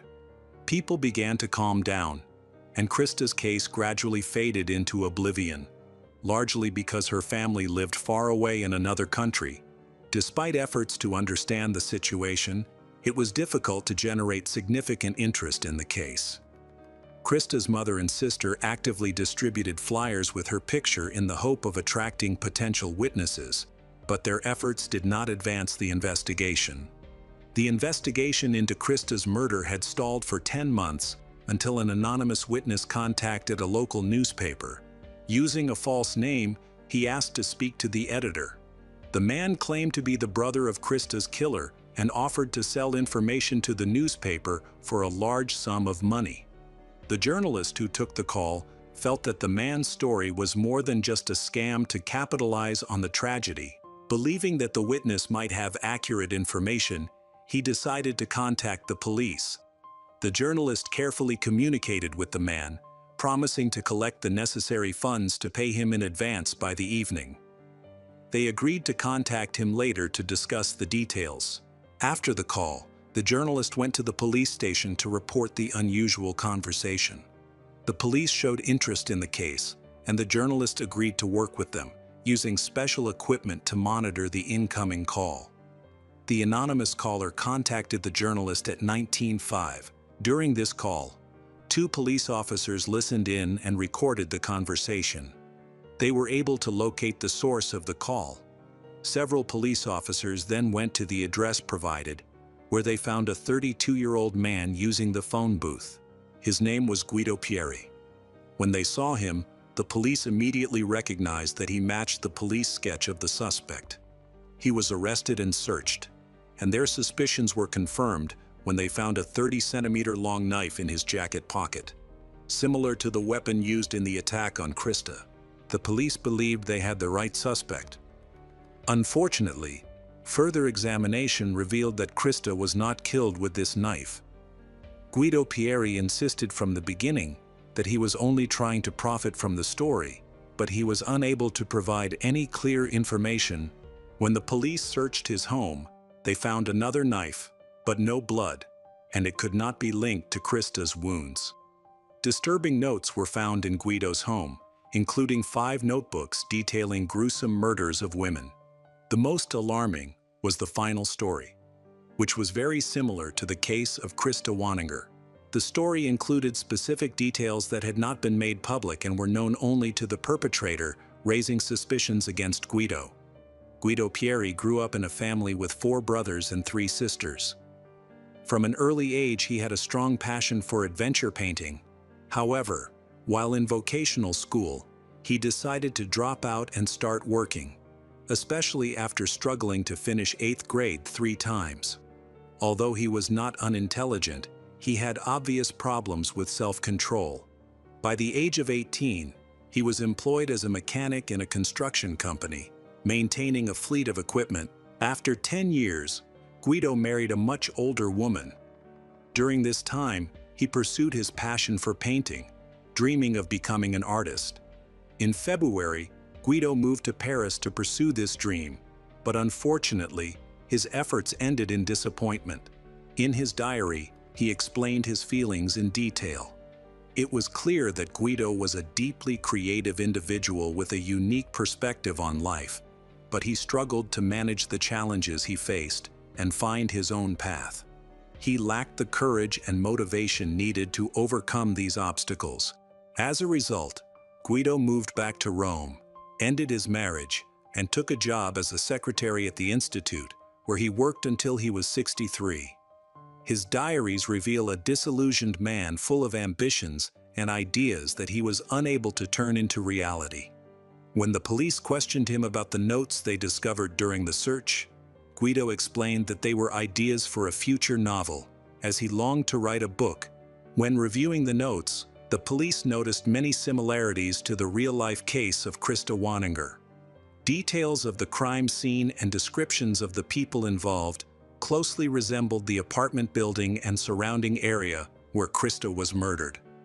This raised questions about whether these accounts referred to her murder, which aroused suspicions among the police. Guido led a seemingly normal life, frequenting upscale restaurants and bars. However, he remained on the police radar, having been spotted at several other violent crime scenes unrelated to Krista. Unfortunately, he did not confess or provide any evidence of his innocence. At that time, witnesses who had seen a suspicious man in a blue jacket leaving the apartment building after hearing Krista scream had not yet testified. 3 of the 4 witnesses identified him as Guido. Despite ongoing questioning and suspicion, no physical evidence was found linking him to the crime. The police decided to return all the confiscated diaries belonging to Guido, and he was released. During this time, Krista's sister pushed for the investigation to be reopened. The police reviewed all relevant information, but this lead did not yield any results. Guido remained the prime suspect, but he did not confess. Despite having no evidence to present, the police continued to investigate and put pressure on him. Surprisingly, Guido Pieri went to the police station and confessed to killing Krista Waninger. He was arrested, and it took a year before the trial began. Despite his confession, he was acquitted due to a lack of sufficient evidence. His lawyer argued that Guido had mental health problems and pointed out that he refused to confess again. By this time, he had been officially diagnosed with schizophrenia, which led the police to consider his confession unreliable. There were 2 more hearings. In both trials, Guido Pieri was found guilty, but he was released on bail due to his mental condition. Guido later changed his story, claiming that he had been at the scene of the murder by accident and denied any guilt. In addition, Guido destroyed his own notebooks, containing disturbing notes that could have been used against him. During the psychiatric evaluation, he was found to be insane. Therefore, the court could only order Guido to undergo treatment for schizophrenia. Despite his crime, he was allowed to go free without any apparent motive. For a long time, he was considered a threat to society, but there was not enough evidence to prove it. He was eventually released and deemed harmless, much to the shock of Krista's family. Sadly, Krista's relatives were never able to obtain justice or see Guido incarcerated. Hello friends, Welcome to our channel. Today we're going to take a look at another horrible case with you, the case of Dustin Duthie. Dustin Duthie grew up in a large family, with both biological and half-siblings from his mother's and stepfather's previous marriages. His mother, Shawn Boshuk, separated from his biological father when Dustin was 3 years old. Despite this, his stepfather, Alan Penny Legion, became a loving and supportive father figure. Dustin was especially close to his younger half-brother, Adam. From a young age, Dustin was recognized as being very intelligent, and his family had high expectations for his future. They believed he would achieve great things. However, as Dustin grew older, he often argued and fought with his relatives, and these conflicts frequently escalated from verbal disagreements to physical altercations. Although his family tried to help him manage his anger, it became clear that Dustin struggled to control his emotions. His arguments became increasingly violent, and he began throwing objects at others as a way to release his frustration. Over time, his parents began to tolerate his behavior and often gave in to his demands to avoid further conflict. This approach allowed Dustin to manipulate his family, especially his mother, Shawn, who frequently gave in to him. His manipulative and violent tendencies continued throughout his teenage years. Dustin's behavior eventually led to legal trouble. At the age of 16, he was arrested for the first time after breaking into his school with friends. Together, they vandalized the vice principal's office, smashed a vending machine with a stolen golf club, and stole various items. Despite this incident, Dustin showed no signs of changing his behavior. As Dustin grew older, he became a burden to his family, causing pain and frustration for his parents. His rude and aggressive behavior did not improve with age. In an attempt to control his anger, Dustin took boxing classes, but this effort proved unsuccessful. Adam experienced this firsthand during a training session when Dustin's aggression led to illegal strikes that violated the rules of boxing. Fortunately, the coach intervened before Dustin could harm his younger brother. That day, Adam truly understood how dangerous his brother was. The only person who could stand up to Dustin was their stepfather, Alan, which caused tension between the two. During his teenage years, Dustin had many friends and even a few girlfriends. As both Adam and Dustin entered adulthood, they actively pursued relationships. During this time, Adam met and fell in love with a girl named Taylor Toller. However, tensions arose when Adam noticed Taylor growing closer to Dustin, leading to a minor conflict between the two brothers. Adam found out that Taylor and Dustin were dating. Although he felt sad about it, he chose to accept and support their relationship. When Taylor began dating Dustin, she was 20 years old. Taylor, the only daughter in her family, had grown up happily, surrounded by loved ones and many friends. After graduating from high school, Taylor's gentle and kind nature led her to feel drawn to working with children. In contrast, Dustin was very different from Taylor. He often communicated in a rough and abrasive manner, even with her. Their relationship was frequently tense and filled with conflict. Taylor and Dustin's friends noticed that the couple constantly argued. Despite this, Taylor did not leave Dustin. Perhaps she believed he would eventually change or that she could help him improve. Their complicated relationship dragged on for years, but Dustin's inability to control his anger only made things worse. The situation became even more strained due to frequent arguments with Dustin's family. These conflicts escalated to the point where Dustin physically assaulted his younger brother, Adam, and his stepfather, Alan. Boxing played a significant role in shaping Dustin's behavior. Whenever he felt angry, frustrated, or dissatisfied, he would hit the gym and train harder. It was during this time that Dustin began using steroids. Steroids are widely known to cause side effects such as anger, irritability, and aggressive behavior. Dustin's friends and family repeatedly urged him to stop using the drugs and even suggested that he seek professional help, but he ignored their advice. In the weeks and months that followed, his anger issues worsened. At one point, Dustin attempted to attack his stepfather, Alan, with a metal bar. At family dinners, threats and yelling became commonplace. One evening, however, Dustin's behavior became so unbearable that he was asked to leave. He stood up, walked toward the door, but before leaving, he turned back to his family and said, "You will get what you deserve," before storming out. The family had grown accustomed to Dustin's behavior. These behaviors had become a regular part of their lives. At the time, no one truly believed he would act on any of his threats. However, years of unchecked behavior and lack of intervention were about to take their toll. Everything would come to a head in the summer of 2018. On the morning of Tuesday, July 31, 2018, Adam began his day as usual with a cup of coffee. While sipping his coffee, he realized he hadn't heard from his brother Dustin or the rest of the family in days. Feeling concerned, Adam tried calling Dustin, but his calls went straight to voicemail.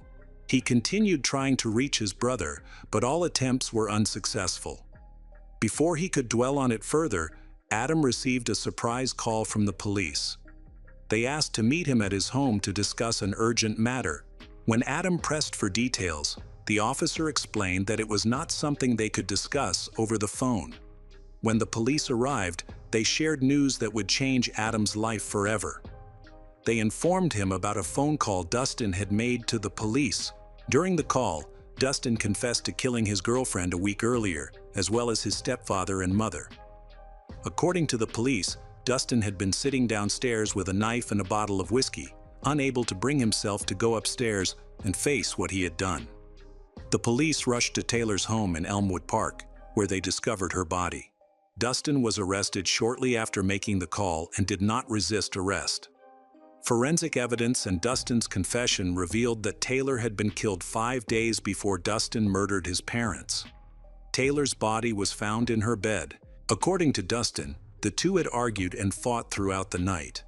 At around 3 a.m., he strangled her. However, the actual cause of death was determined to be a deep cut to her throat. After her death, Dustin pulled the covers up to her chin. 2 hours later, at around 5 a.m., Dustin left Taylor's apartment and returned to his parents' house, trying to suppress the memory of what he had done. Incredibly, he attempted to act as if nothing had happened for the next few days. The situation changed when Taylor's parents called Dustin's parents. Taylor had been the one in regular contact with her family, so her sudden silence raised concerns. The call alarmed Dustin's parents, who had known Taylor for over 5 years. During this time, Dustin's parents repeatedly tried to get him to talk, suspecting that he might know something about Taylor's disappearance. Despite their persistence, Dustin insisted that he knew nothing. Dustin claimed that he had spoken to Taylor 3 days before her disappearance, but maintained that he had no idea what might have happened to her. However, his parents seemed to believe he was hiding something, and their constant questioning made Dustin realize that the truth would soon come out. Feeling desperate, he concluded that the only way to keep Taylor's disappearance a secret was to make his parents disappear as well. While contemplating how to carry out his plan, Dustin was in the kitchen with his mother, who was sitting at the table sorting some papers. At that moment, he once again lost control of his actions. According to the police report, Dustin's mother, Shawn, had been attacked with a knife, and her body was dragged across the kitchen floor in an attempt to hide it. His stepfather, Alan, was also murdered by Dustin, suffering multiple stab wounds. Both bodies were placed under a plastic tarp, and the surrounding area was hastily cleaned. During the investigation, police discovered a pile of hair in the bathroom. They later determined that Dustin had shaved his head to alter his appearance, possibly in an attempt to escape and hide. However, he ultimately failed to follow through with this plan. After killing his parents, Dustin drove to Taylor's apartment, but was unable to get inside because he had lost the remote control key. Frustrated, he drank whiskey, smoked cigarettes, and pondered his next move. With nowhere to go, no way to dispose of the body, and no plan to cover his tracks, Dustin decided to call 911. Initially, he was incoherent, appearing confused and uncertain about his actions.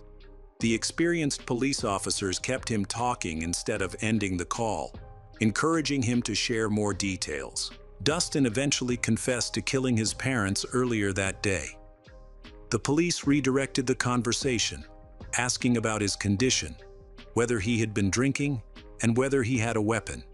They stayed on the line, urging him to surrender peacefully and without resistance. Meanwhile, officers were dispatched to arrest him. Although the investigation appeared straightforward, it took police more than 2 years to gather and analyze all the evidence needed to present the case in court. It was determined that Taylor had been killed in the early morning hours of July 26, 2018. Surveillance camera footage showed Dustin and Taylor entering and leaving the apartment at different times, sometimes holding hands. The evening before the murder, Taylor was seen returning to the apartment alone, visibly upset and crying. The couple was later seen having an emotional discussion. At 5:15 a.m., Dustin was seen leaving the apartment alone, carrying a large box. He then removed the box and a black bag from his car. Inside the box is Taylor's towel. After Dustin was arrested, he was taken to a local hospital for observation because he appeared to be mentally unstable. After undergoing evaluations, he was determined to be mentally competent to stand trial. A key piece of evidence was later discovered by Dustin's younger brother in the back seat of Alan's car. It was a letter torn into small pieces, crumpled, and wrapped in duct tape. Experts painstakingly reconstructed the letter, which turned out to be Dustin's confession.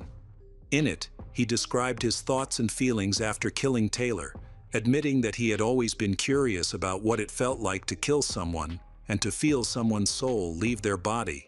How this letter ended up in his stepfather's car remains a mystery, but it played an important role in building Dustin's psychological profile. A psychological evaluation determined that Dustin was suffering from a mental disorder at the time of the crimes. However, the disorder was caused by his use of illegal drugs and steroids, which impaired his ability to understand the nature, consequences, and illegality of his actions. The findings, evidence, and confessions of Dustin built a strong case against him. 3 years after the murders of Taylor Toller, Sean Boshuk, and Alan Penny Legion, Dustin Duthie's trial began. However, just 3 days before the trial, Dustin pleaded guilty to all 3 counts, bringing the case to a close. Dustin Duthie was convicted of second-degree murder for the deaths of his mother, Taylor, and Sean, as well as first-degree murder for the murder of his stepfather, Alan. During the trial, several people testified, including Dustin's grandmother and siblings, who shared the pain of losing their mother and stepfather. Many others present in court spoke in support of Taylor. Taylor's mother emotionally stated that their family had been a close-knit one, and now they live with nightmares and trauma. They will never forgive Dustin for taking their daughter's life. Dustin was also given the opportunity to speak. He said that he would not ask for forgiveness because he knew what he had done was unforgivable. If he could sacrifice his life to bring back those 3 beautiful souls, he would do it. The prosecution emphasized that Dustin killed his mother and stepfather while sober. By law, Dustin was sentenced to life in prison with the possibility of parole after 35 years.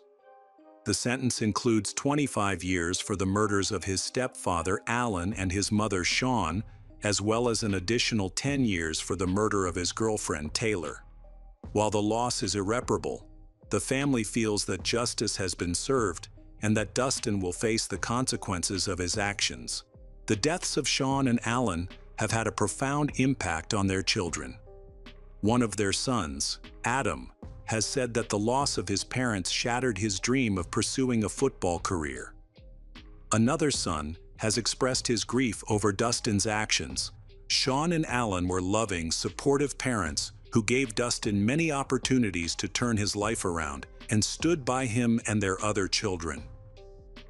It is a great tragedy that such a betrayal came from their own son. Although Dustin has apologized and could be eligible for parole after 35 years, Many believe he should stay behind bars for life. Hello everyone. Today we will learn about another case. The case of Mary Catherine Edwards. Before the advent of modern DNA research techniques, building a criminal database was challenging, making the investigation and tracing of crimes less effective. However, recent technological advances have led to the development of sophisticated tools that can help identify criminals who have been on the run for years. Now, no one can evade justice. On January 14, 1995, the Edwards family had a planned gathering. Saturday dinners together were a cherished tradition for the parents and their two daughters. So, when one of the twin sisters, Mary, was missing, it raised immediate concerns. Mary Catherine, 31, did not attend the dinner and did not answer calls from her family members, who were trying to reach her from the restaurant. Frustrated, they decided to go to Mary's home in Beaumont, Texas, where she was living at the time. When Mary's mother arrived at the house, she became worried upon finding the door unlocked. Inside, they heard running water but received no response to their calls. The bathroom was flooded, and Mary was discovered unresponsive in distressing conditions. Her sister Allison immediately called the police to report that she had found Mary's lifeless body. The sisters were twins, raised in Texas, and were the only children in the Edwards family. The loss of one was a devastating shock. They had always been inseparable, kind-hearted, and dedicated to helping others, especially children. After graduating high school, both sisters pursued careers as teachers and worked at the same school. They were so similar that students and faculty often confused them. At the time of her death, Mary was 31 years old and thriving in her career. Known for her bright personality, her murder sparked widespread outrage and anger. Mary was cherished by her students, many of whom felt a close bond with her. Hundreds of children, relatives, and friends attended her funeral, with many students mourning the loss of a woman who had been a vital source of support in their challenging lives. Some were in tears upon hearing the news of her passing. Parents urged detectives to take action against the criminal responsible for the brutal death of Mary. The community was horrified by the circumstances surrounding her death. Mary was found handcuffed in the bathroom, indicating that she had been abused. The bathtub was filled with blood, showing that she had fought back against her attacker, as evidenced by defensive wounds on her hands and body. Traces of the assault suggested that it occurred in her bedroom, where evidence was found on the bedding. Investigators suspected that Mary might have known her attacker, as there were no signs of forced entry into her home. The townspeople, who knew Mary well, cooperated with detectives, eager to identify the person responsible for such a horrific crime. Given the brutality and circumstances, detectives focused their investigation on her close acquaintances, believing there could be a personal motive. It was initially thought that Mary might have drowned, but an autopsy revealed that her lungs did not contain enough water, suggesting that water only entered her lungs after she had died. The true cause of death was asphyxiation, as indicated by distinct marks on her neck, and injuries suggesting she had been tightly restrained with great force until she could no longer resist. Forensic experts meticulously reconstructed the crime scene by examining the victim's house, starting with the bathroom and then moving to the bedroom. They collected a significant amount of evidence. The most alarming item found was the Smith & Wesson handcuffs that the victim had been restrained with, which resembled those used by police. This discovery left law enforcement officials confused, raising suspicions about whether someone connected to the police or a security worker might have had a personal relationship with the victim. The emotional impact of the case was deeply felt by everyone involved. In the weeks following the crime, detectives attempted to trace the serial number of the handcuffs, but their efforts were unsuccessful. By this time, the primary suspect had shifted to David Perry, the ex-boyfriend of Mary. Even though Mary was attractive and sociable, she maintained a small circle of close friends and had a few ex-lovers. She dedicated most of her time to her work and her students, leaving little room for a personal life. It was discovered that David Perry was the only person who might have had keys to her house. This raised concerns that he could have been stalking her and visiting her home out of jealousy or revenge. David agreed to cooperate with the police and provide everything needed for the examination. While waiting for the results, detectives interviewed mutual acquaintances of the couple, and everyone described David as a completely harmless person, showing no signs of aggression. He had no prior criminal record, history of violent or abuse offenses. Additionally, David Perry presented solid evidence of his alibi. He was not even in town on the night of the murder, as confirmed by multiple witnesses. David fully cooperated with the investigation, voluntarily provided DNA samples, and did not exhibit any characteristics of a criminal. Forensic analysis confirmed that the DNA did not match, leading to his removal from the list of suspects. Unfortunately, that was where the investigation stalled. Others in the victim's close circle also did not fit the criminal profile and had solid alibis. Although investigators had a lot of materials for analysis, the forensic technology at the time was insufficient to make further progress.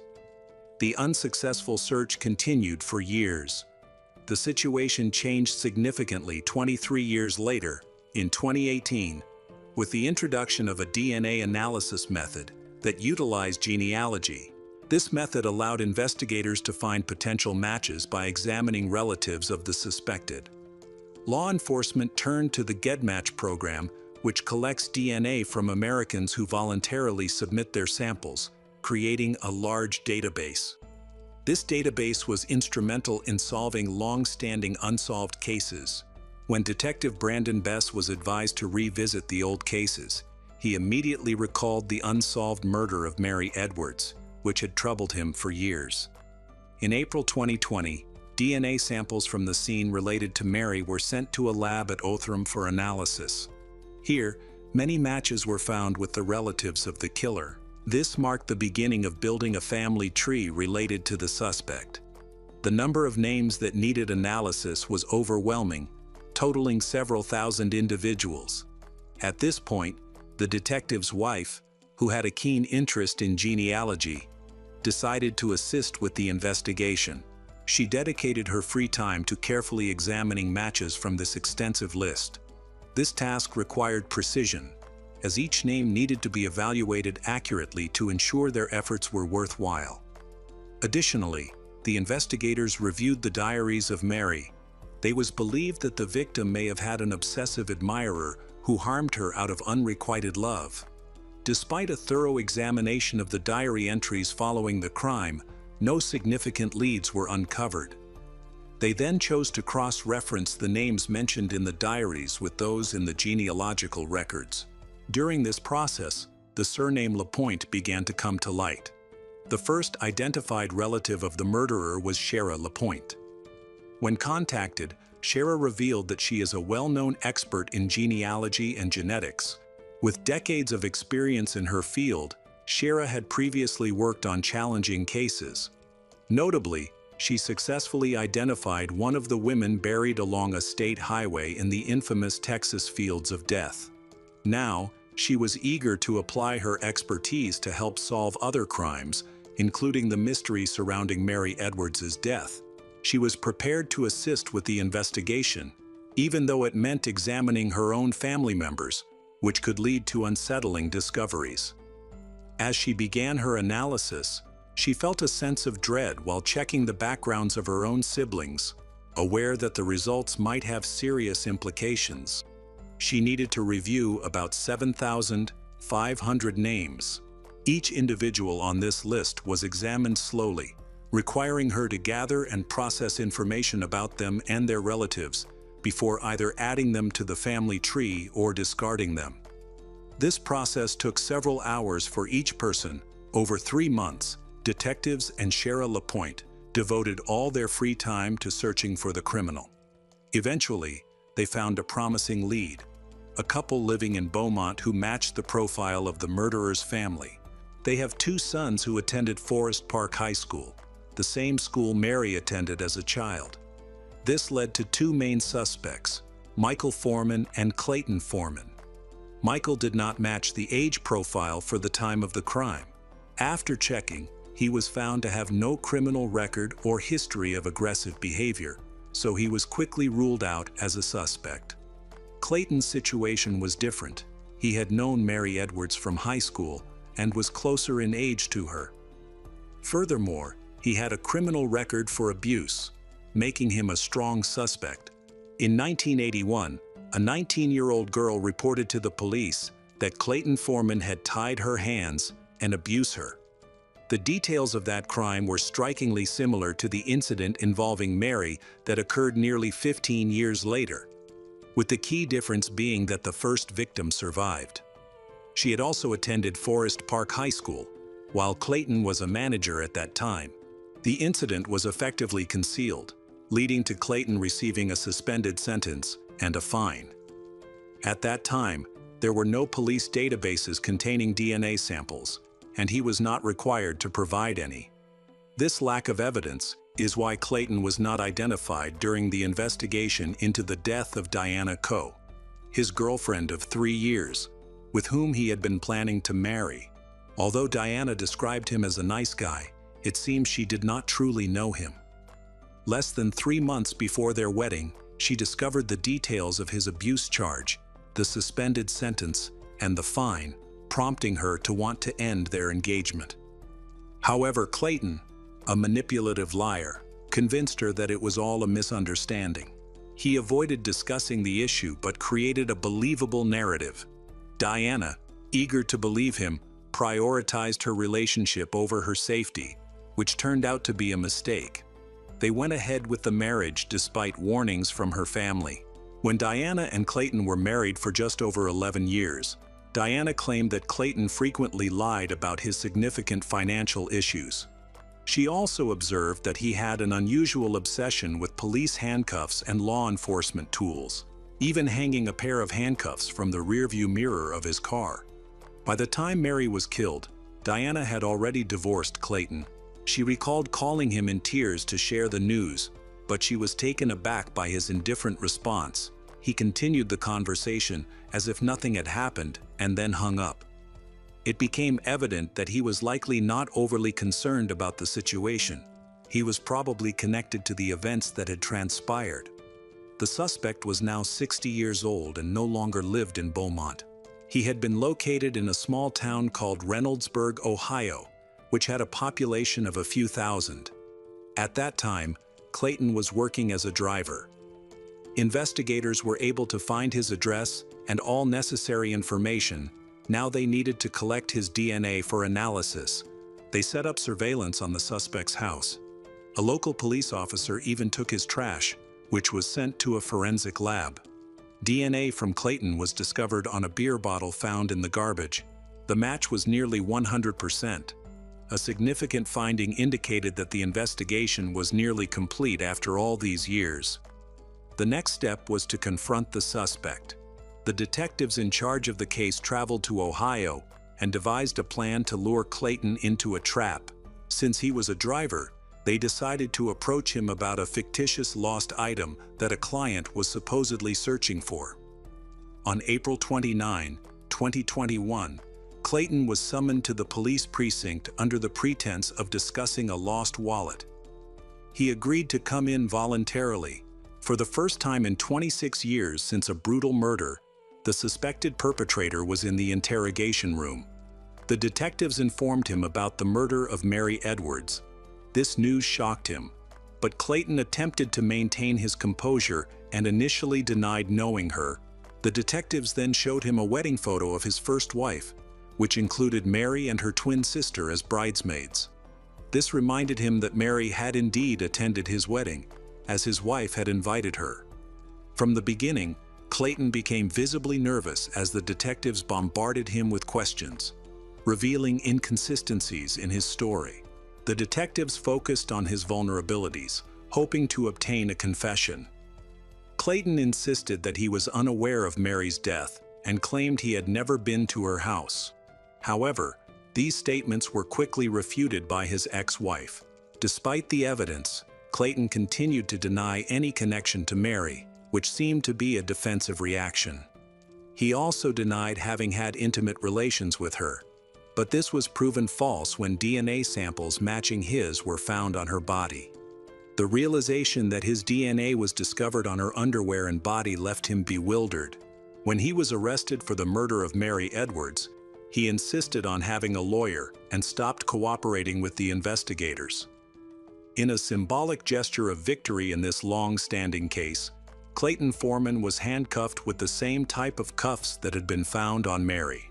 On March 12, 2024, over 29 years after the murder of Mary, Beaumont prosecutor Patrick Knauth and colleagues Mike Laird, Sonny Eckhart are ready to go to trial. The absence of a lawyer limited his options. Weak attempts to invoke the statute of limitations were unsuccessful. Clayton Foreman remained obstinately silent, neither confessing to the murder nor defending himself in court. For everyone involved in the investigation, emotions ran high. Cheryl LaPointe worried that the Clayton's family would resent her for participating in Clayton's arrest. Nevertheless, she received support, with others expressing concern for her safety leading up to the court hearings. Cheryl felt it was her duty to uncover the truth behind the cold-blooded murder, regardless of the personal costs. One of the key witnesses for the prosecution was the twin sister of Mary, Allison, who emotionally recounted how Clayton took away the person she loved most. Even after many years, she still bore a striking resemblance to her sister. During the trial, the prosecution brought in experts in genealogy and genetics, along with forensic laboratory specialists, to explain advanced DNA analysis techniques to the jurors. It was crucial to demonstrate that relative matching methods were reliable. The prosecution also focused on women who had been impacted by Clayton's actions. One of his former colleagues testified, sharing her observations of Clayton's unusual interest in police items at work. As his subordinate who handled documents, she often opened his desk drawer and found a pair of handcuffs. Although she found this odd, she didn't feel comfortable asking him about it, thinking it was just one of his quirks. The defendant's last wife shared how she discovered many dress-revealingly photos of underage girls. When she confronted Clayton about them, he responded calmly, saying he needed them to fantasize about taking away their innocence. He then laughed, dismissing it as a failed joke. Despite these disturbing revelations, Clayton continued to evade justice. One of his victims, Diana Coe, also attended the trial. She believed in his guilt and testified for the prosecution. It was during this time that she learned about another victim and realized the full extent of her ex-husband's cruelty. However, she pointed out that during their 11 years of marriage, he did not display such behaviors during their intimate moments and never crossed reasonable boundaries in their relationship. The first victim of Clayton's assault provided a detailed testimony about her experience. At the time, she was 19 years old and just months away from his wedding to Diana. One night, while driving home along a dirt road, her car got stuck. Suddenly, a civilian car pulled up, and a man claiming to be a police officer got out to offer her help. Feeling helpless, she accepted his assistance. However, as she stepped out of her car, he attacked her, tied her hands behind her back, and threatened her with a knife, saying he would slit her throat if she resisted. Clayton abused her. Surprisingly, afterward, he became more gentle, even driving her home. During the ride, he asked her not to cry, tried to comfort her, and expressed remorse for what had happened, claiming he didn't want to hurt her. This sudden shift in his demeanor was unsettling, especially considering the violent behavior he had just exhibited. At that time, she reported the incident to the police, but she was fearful. In court, she mentioned that she had forgiven her attacker and harbored no resentment towards him. She did not wish to harm Clayton. She believed he truly regretted his actions and would not reoffend. This perspective contributed to the light punishment he received. Now the first victim feels guilty, thinking that if Clayton had been imprisoned, it might have prevented the murder of Mary. Additionally, another victim testified against the defendant in court. Previously, she had been too afraid to contact law enforcement, This woman was also a friend of Diana, with whom she had stayed in touch during school. According to her testimony, Clayton attacked her one evening in 2006 while she was living alone in her apartment. Their past friendship allowed her to communicate with him, and he initially appeared to be an ordinary guy until his darker side emerged. One evening, Clayton visited her apartment and revealed that he was struggling financially and having marital issues. He was convincing, expressing a need for someone to understand and listen to him without judgment. Feeling sympathetic, she let him in. However, once she turned her back, he attacked her, held a gun to her head, threatened her, and assaulted her. He also used handcuffs during the attack. After it was over, Clayton surprisingly softened, apologized, and asked her not to report the incident to the police. She was scared, so she did not file charges against him. Following that night, Clayton did not reach out to her at all. It's important to note that his assaults were strikingly similar to a situation that could have occurred with Mary Edwards. Unlike previous victims, however, Mary fought back against his attack. The prosecution's witnesses testified for 7 days, while the defense presented no evidence. The defense attorney claimed that although Clayton might be an abuser, there was no proof that he was also a murderer. The defense suggested that Clayton's limited options might have influenced the situation. They acknowledged incidents involving other women, stating that Clayton typically did not act aggressively towards his wives, except for his fetish involving handcuffs. After hearing the prosecution's arguments, the jurors went to deliberate. They found Clayton Foreman guilty of murdering Mary Catherine Edwards. He received a life sentence. Clayton is eligible for parole in 2061. By then, he will be 101 years old. The jurors stated that it was not merely the testimonies from the traumatized women that led to their decision. Rather, it was the forensic experts' analysis of DNA evidence showing a nearly 100% match with Clayton Foreman's DNA that confirmed their conviction. The experts provided such a thorough explanation of the principles of modern forensic methodologies that it was difficult to find more convincing words. The convict also refused to admit his guilt until the end, even in the face of evidence regarding the abuse. Naturally, against this background, he never revealed the details of his heinous crime. Nevertheless, there remained even more horrifying questions. For many years, Clayton managed to skillfully hide his malicious nature from everyone around him, even from the women he lived closely with. Most people around him had no idea that he was capable of murder. Authorities suspected that he might have been involved in a significantly larger number of bloody crimes that remained unsolved. Clayton Foreman is in state prison. He will be eligible for parole in 2061, of course, if he lives that long. He continues to keep silent, while authorities do not lose hope that he will eventually reveal his secrets. Hi everyone, thanks for returning. Let's unravel another horrible case. The case of Raymond Wright.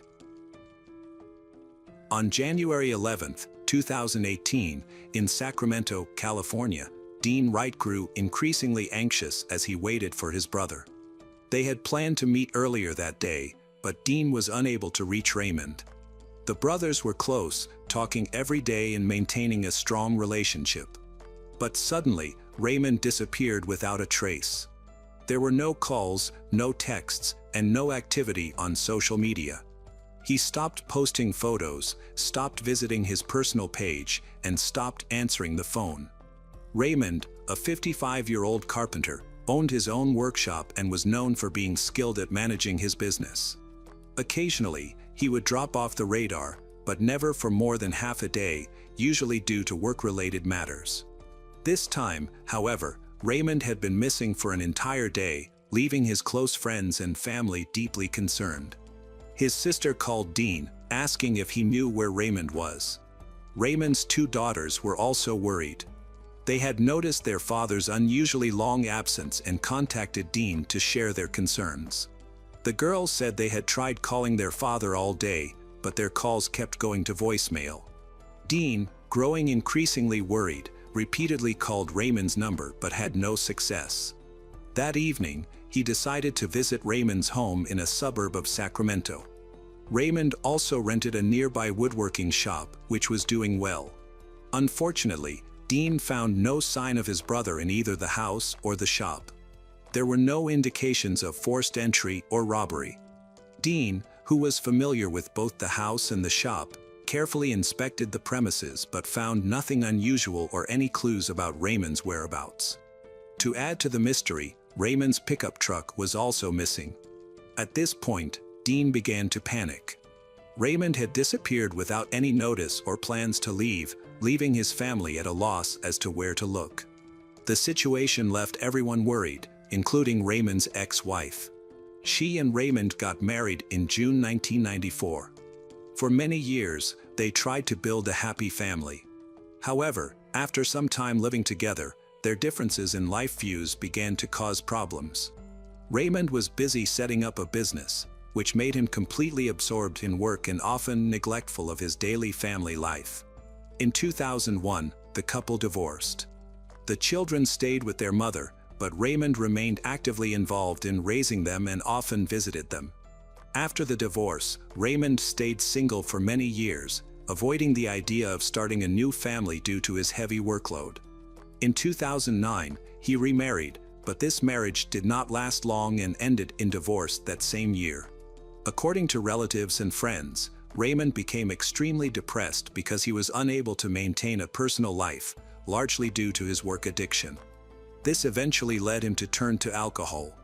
He had struggled with drinking since his early 20s but had quit when he first got married, maintaining a sober lifestyle for many years. Both his first and second wives confirmed that he had abstained from alcohol throughout their marriages. His second divorce had a profound impact on him, causing his life to spiral out of control. Struggling to cope, Raymond turned to heavy drinking, which led to serious problems. Although he was never aggressive or short-tempered, alcohol made him stubborn and reckless. In November 2011, after drinking heavily, he decided to drive under the influence. He lost control of his vehicle and caused an accident. The drivers and passengers in the other car involved were injured and filed a lawsuit against him for drunk driving. As a result, Raymond was sentenced to 18 months of probation and required to pay a substantial fine. This incident served as a wake-up call for him, and he immediately quit drinking. Determined to change, he joined Alcoholics Anonymous and attended daily meetings, fully committing to overcoming his addiction. During this time, his family and friends stood by him, offering their unwavering support. They noticed significant improvements in his behavior and overall health. It seemed as though he had found a new purpose in life, eager to make up for the time he had lost with his loved ones due to his struggle with addiction. From then on, he stopped drinking and started spending more time with his family. He even made a beautiful baby crib in his woodworking shop for his niece. He planned to spend the holidays with his family. Unfortunately, his loved ones would not have the opportunity to go on vacation with him. On January 11, 2018, Raymond disappeared without a trace. His family still has no idea where he is. When Dean visited his brother's house for the second time on January 13, 2018, he noticed a strange smell as soon as he entered. Even when Raymond was around, he had never supported smoking illegal substances. Suddenly, from the darkness of the room, a strange man emerged and confronted Dean, attempting to chase him away. After realizing Dean had no intention of leaving, the stranger ran out the back door and escaped. Confused by the incident, Dean called 911. A few minutes later, the police arrived at the scene. After conducting a thorough search of Raymond's home, the only evidence they found was a cup filled with ice and soda, complete with a lid and straw. This clue would later become crucial to the investigation. The encounter was so sudden and suspicious that the police quickly began to suspect a connection between the stranger's escape and Raymond's disappearance. Friends described Raymond as a creative and kind person. After overcoming his struggles with alcohol, his positive traits became even more prominent. No one believed he would abandon his family, especially after becoming a grandfather, a moment that brought him immense joy and happiness. Raymond was known for being uncontroversial, even during his struggles with addiction. Following this strange encounter, Dean's anxiety increased. He had never met the man before, and the stranger immediately became the prime suspect in Raymond's mysterious disappearance. However, the police had no clue as to the man's whereabouts. Raymond was officially listed as missing, and a search was launched to find him. Police speculated that he might have relapsed and resumed drinking. However, Raymond was known as one of the most determined members of Alcoholics Anonymous. He attended meetings not to seek support but to inspire others, proving that it was possible to give up alcohol completely and live a full life, even after years of heavy drinking. Police found no trace of alcohol in Raymond's home.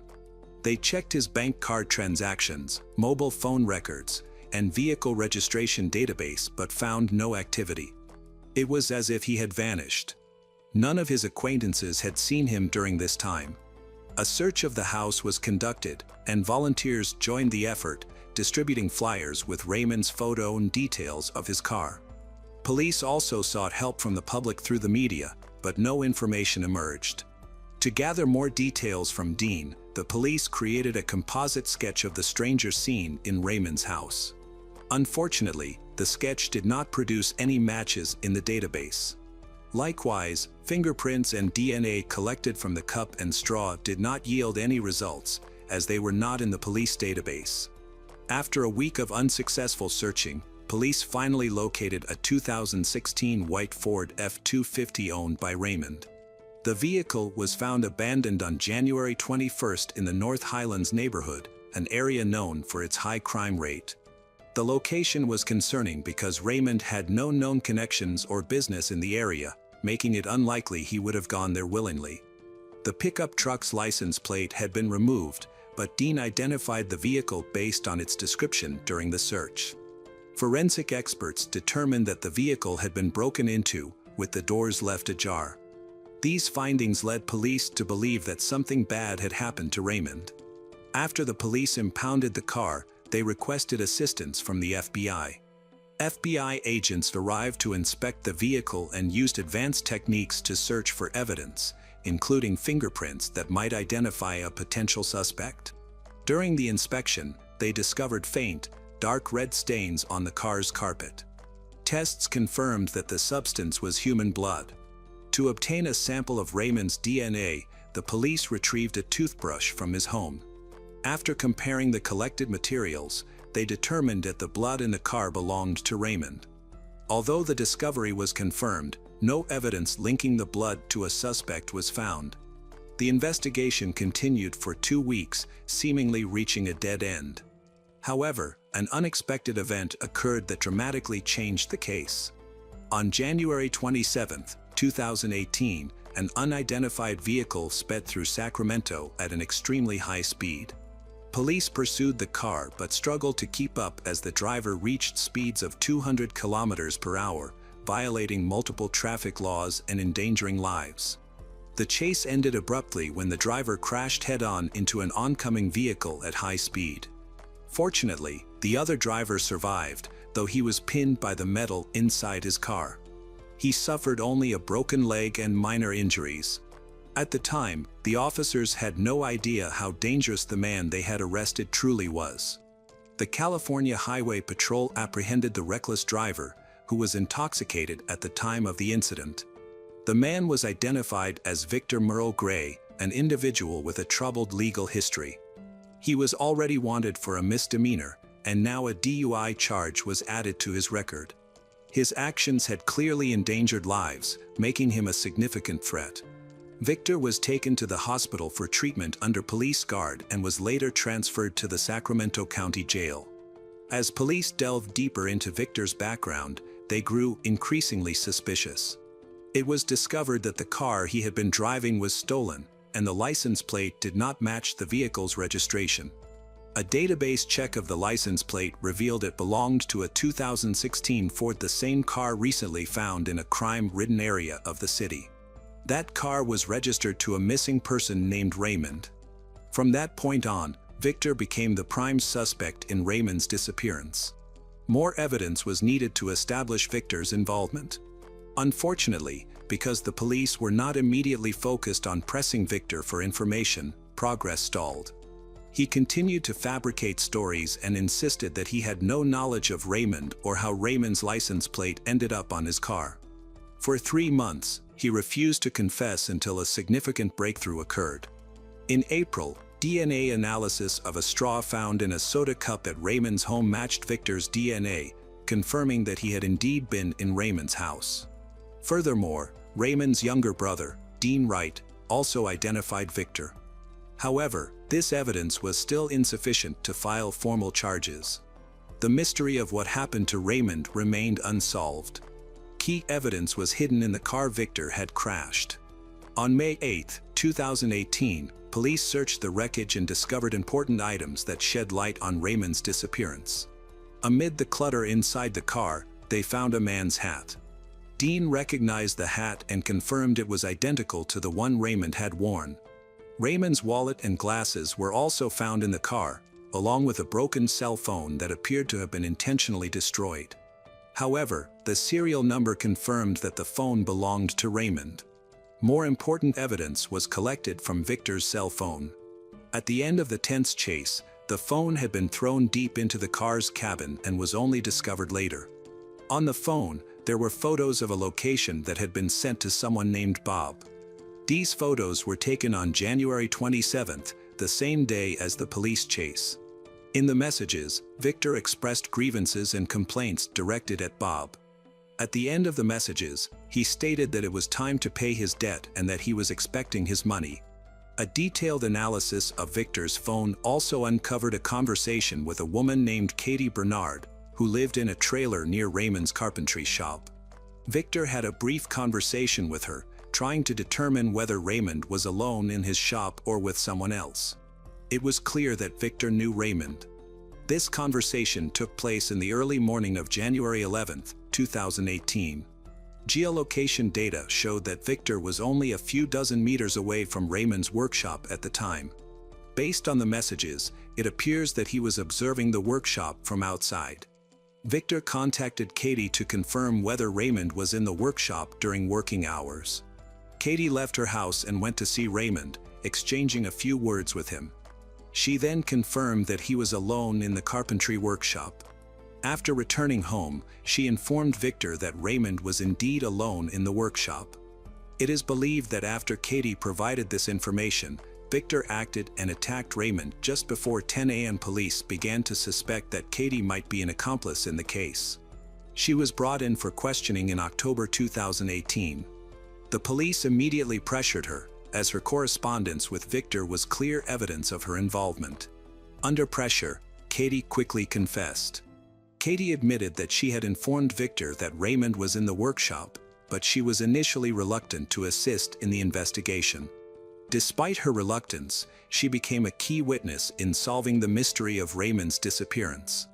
When asked about Bob, who was mentioned in Victor's messages, Katie revealed that he was Robert Manor, her ex-boyfriend, who was also in a relationship with Raymond. However, their relationship was far from friendly. In 2011, Raymond had been driving drunk and caused a car accident with an oncoming vehicle carrying Robert and his wife. The accident left Robert with a broken leg, requiring serious surgery. Even after treatment, Robert continued to limp and suffered from constant pain. Additionally, Robert was unhappy with the compensation he received for the accident. After the trial, Raymond was ordered to pay $275,000 in damages, but he was unable to pay the full amount at once. Raymond made monthly payments, often late, and never remitted large sums. The situation became more complicated when police ran a background check on Robert in their database. He had an extensive criminal record at the time of the incident.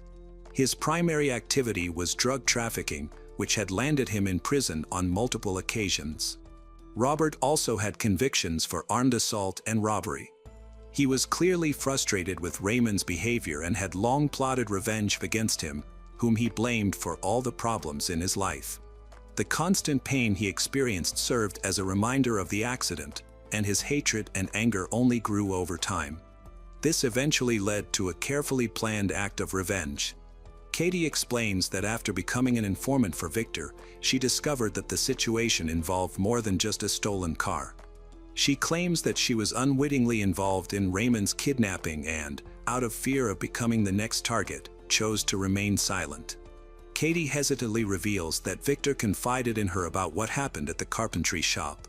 After exchanging text messages with her, Victor armed himself and went to the shop. There, he struck Raymond on the head, knocking him unconscious. Victor then tied Raymond's hands and stuffed him into a pickup truck. He calmly drove through town to his house, located a few miles away. When Katie asked if he had killed Raymond, Victor grabbed her by the neck and warned her never to reveal their conversation. He threatened her but never disclosed what happened to Raymond. During the investigation, it was discovered that Katie was Robert's girlfriend. She was terrified of him, which made it difficult for the police to get her to talk. She knew he was dangerous and feared retaliation. Eventually, she admitted that she knew what had happened. However, Robert avoided providing details, saying only that he had taken care of everything he needed to do a long time ago. The police's main challenge was locating Raymond. Despite their best efforts, he was never found.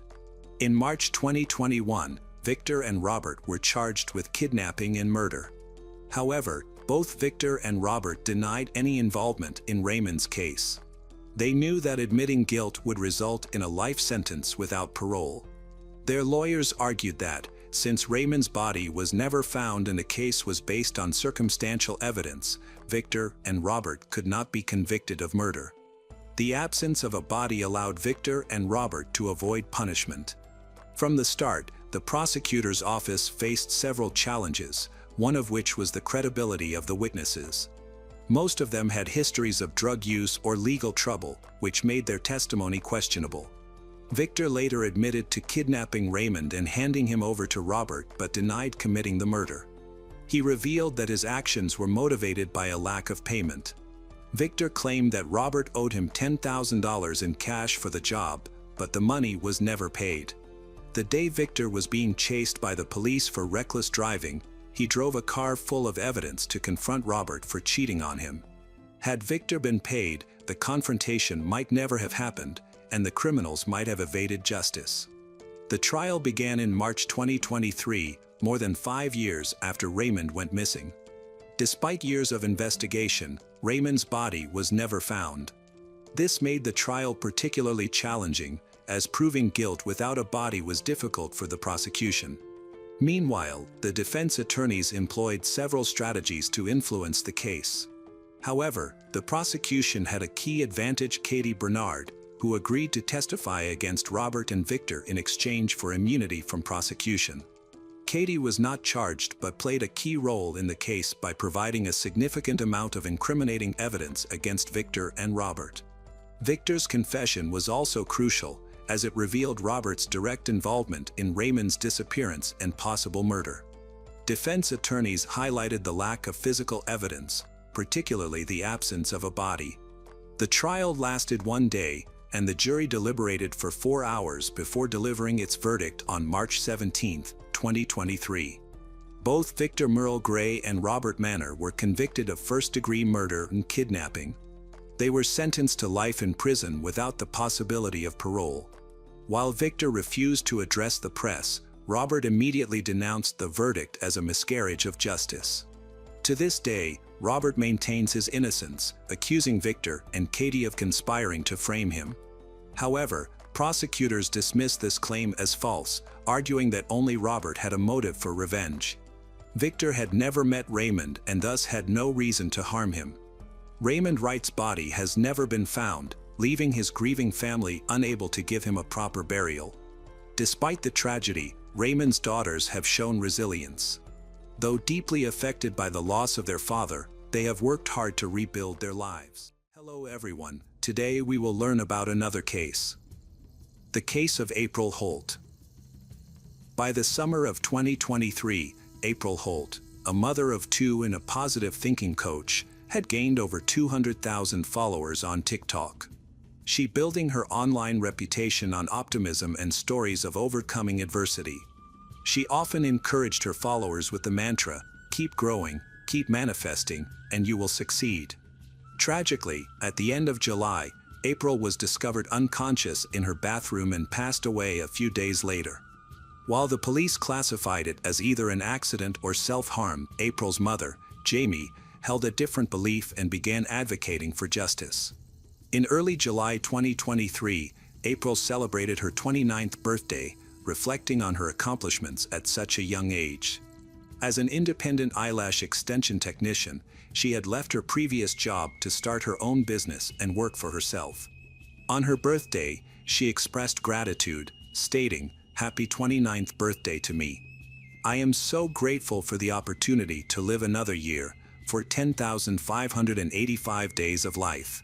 Among her many achievements, April cherished her family the most, especially her children.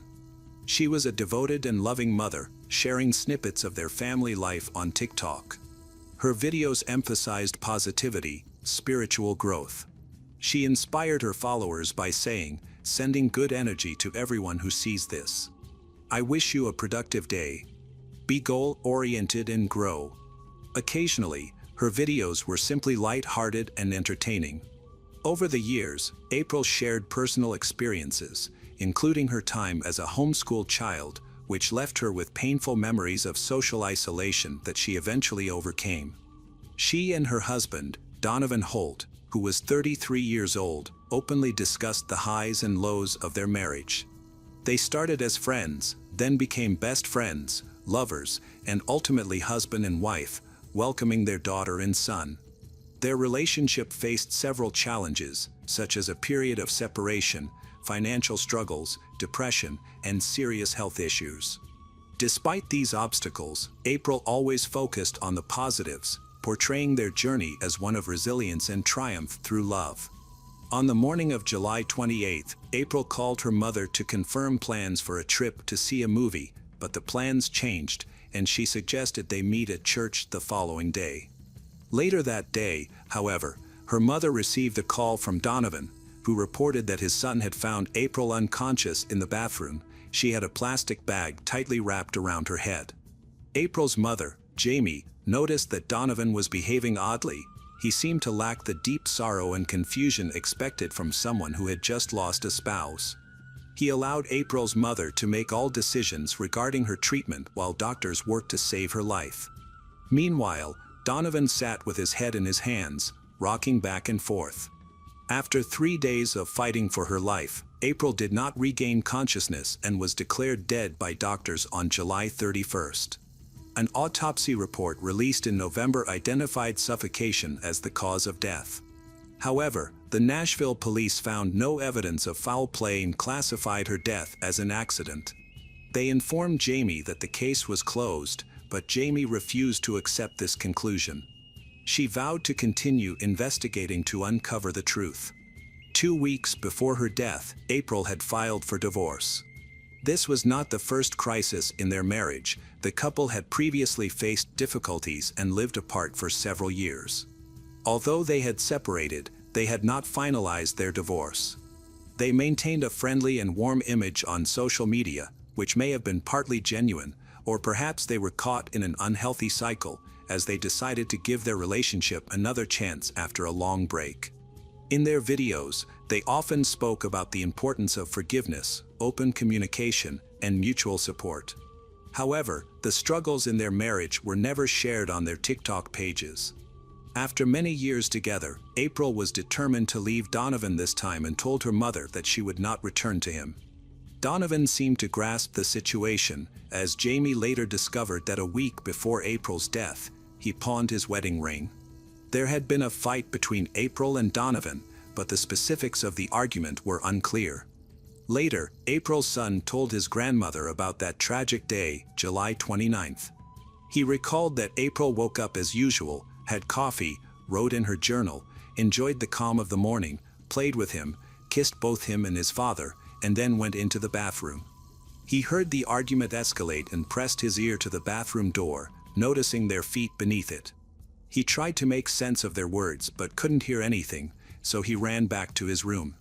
After a while, his father came to him, dressed him, fed him, and told him to come when they called for the ambulance.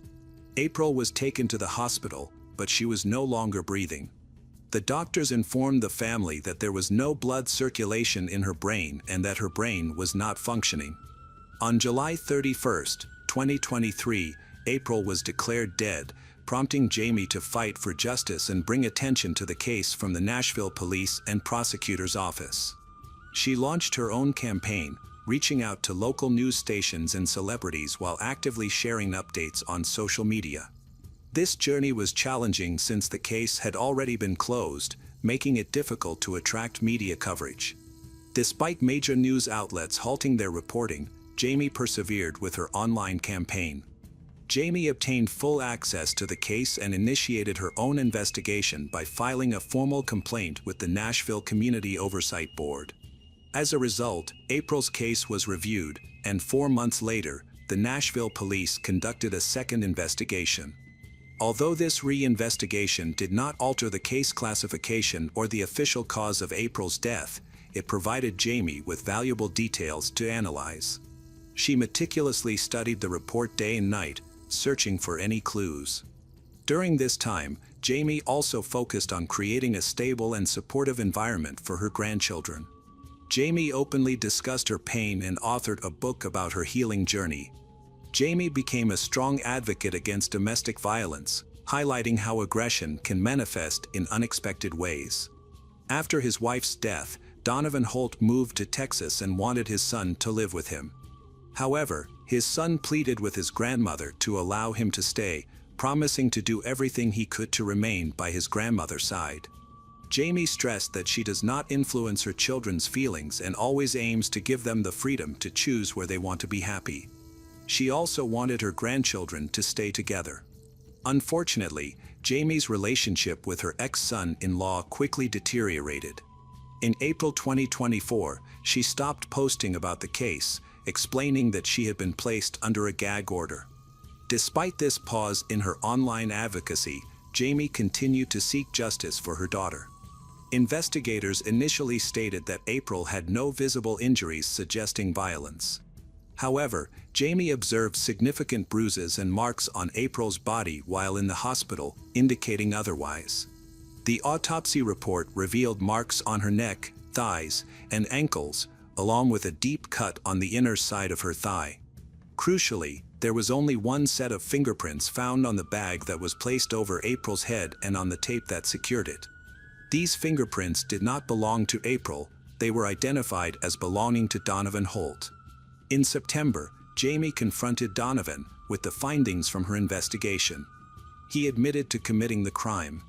Jamie wasn't shocked, she had known the truth. Following his confession, she took a recording of their conversation to the police, which led to the reopening of April's case. The previous conclusion was re-evaluated, and April's death was officially reclassified. On September 19, 2024, the police announced that Donovan Holt was arrested in San Antonio after confessing to a detective that he killed April Holt. A grand jury charged him with manslaughter, tampering with evidence, and perjury. He was moved from Texas to Nashville, where he was held on a $75,000 bond awaiting a hearing set for October 23. After discussions with the cold case investigation team in Nashville, all uncertainties regarding the case were clarified. Donovan Holt, 33, repeated to the police the same story he had told Jamie. During an argument, he choked April out of anger. To hide what he had done, he moved her to the shower, put a bag over her head, and secured it with tape. Then he went to make lunch for his son. It was only after his son finished eating that he asked their son to check on April and call for an ambulance. April's children are currently living with their grandmother, who reports that they are managing as best as they can, experiencing both difficult days and some slightly better ones. Jamie has expressed her gratitude to her social media followers for their support during this challenging time. Her struggle is far from over, as she is now working to upgrade the charges against Donovan from manslaughter to first-degree murder. With Donovan Holt awaiting trial, Jamie remains committed to seeking justice for her daughter. She insists that this case receives the attention it deserves until all facts and evidence are thoroughly examined, the crime against her daughter is fully understood. Her strength and relentless determination inspire those around her. Each day, more people are rallying to support Jamie, her grandchildren, including friends, acquaintances, and even strangers. On social media, in the news, and at public events, there is a growing conversation about the importance of speaking out and protecting loved ones. Jamie frequently shares her thoughts with her followers, emphasizing that her fight is not just for her daughter but for everyone who has suffered from cruelty and injustice. She hopes her story will resonate with other families who have experienced loss, highlight the importance of perseverance. April, Jamie believes, lives on in the hearts of her children and everyone she inspired with her positivity. Now, Jamie embodies this fight and shines as a light that cannot be dimmed. The day will come when Jamie, knowing that justice has prevailed. With deep sorrow for her child, Jamie will say, "You are not only my beloved daughter, you are a symbol of strength, resilience, and love. Your memory will continue to inspire others." Hey detectives! Welcome back. We've got another mysterious case to explore. The case of Viviana Hager. Viviana Hager, a 42-year-old chartered accountant, lived with her husband, Jamie Anguita, a builder, and their 2 daughters in a beautiful home in an upscale area of Puerto Varas, Chile. Jamie and Viviana were introduced through relatives. After moving to the area, Jamie initially stayed with a friend close to Viviana's home until she completed her internship. They did not communicate often, but when they finally met in person, Viviana was around 25 years old. Their friends noted that they had different personalities, which further confirmed the idea that opposites attract. Jamie was described by those who knew him as reserved and not very sociable. In contrast, Viviana was lively and outgoing. She grew up with her mother and siblings, as her father tragically died in a car accident caused by intoxication when she was just 1 year old. Viviana's mother chose not to enter another relationship, believing it was not right to bring a new man into their home. She single-handedly raised all her children. The wedding of Jamie and Viviana was grand and held in an elegant banquet hall. Jamie revealed that it had been challenging to win over his future wife. They spent their honeymoon in the Dominican Republic. Shortly after, Viviana became pregnant, but unfortunately, she could not maintain the pregnancy. In 1996, she gave birth to a daughter. They went through another unsuccessful pregnancy, but that did not affect their relationship. Later, they welcomed the birth of their youngest daughter. After the birth of their second daughter, Viviana decided to take a break from her job at a large carbonated drinks company to focus on raising their children. There were many rumors about Jamie and Viviana's relationship after 18 years of marriage. Some claimed they had a perfect relationship, remaining a loving couple and a stable family. Others suggested that their life together was not as ideal as it appeared. On the morning of June 29, 2010, everything seemed normal at first. After breakfast, Jamie took their daughters to a local language school before heading to work at his construction company. However, Viviana did not clean the dishes from breakfast, nor did she open the curtains to let in light, and she skipped several other usual tasks. According to data on the calls made, Viviana called the school where her daughters studied several times, as well as a photo studio, and contacted representatives of a company that cleaned stoves. Jamie also made a series of calls, one of which was quite unusual. He called his wife's phone at 7:48 a.m., and the conversation lasted less than a minute. Later, he stated that he had called his wife to say goodbye that morning, as he had allegedly forgotten to do so before leaving. In the afternoon, at 1:36 p.m., Jamie was at a bank branch when he received a call. According to Jamie, the caller did not introduce himself and said that Jamie should listen to him if Jamie wanted to see his wife again. The man then heard a woman scream, after which the call allegedly ended. Jamie's statement suggested that he perceived it as a prank or scam, which might explain why he didn't act as most men typically would. He didn't try to contact his wife to find out if she was okay. A few hours later, Jamie's eldest daughter called him and said that her mother hadn't picked her up from school. The girl also mentioned that she was planning to walk home. The path from the school to their home ran through safe areas, but for some reason, Jamie asked her to wait for him. Even after that, he still didn't attempt to contact his wife. On his way to school, Jamie stopped at a small police station to report a mysterious call and his concerns about Viviana possibly going missing. Shortly after, he received another call from his youngest daughter, who had made it home and told him that her mother was not there. She went into her parents' bedroom and found a terrible mess on the bed. Several items and documents were taken from her mother Viviana's purse. The girl also noticed that a small safe, some cameras, and jewelry were missing from their home.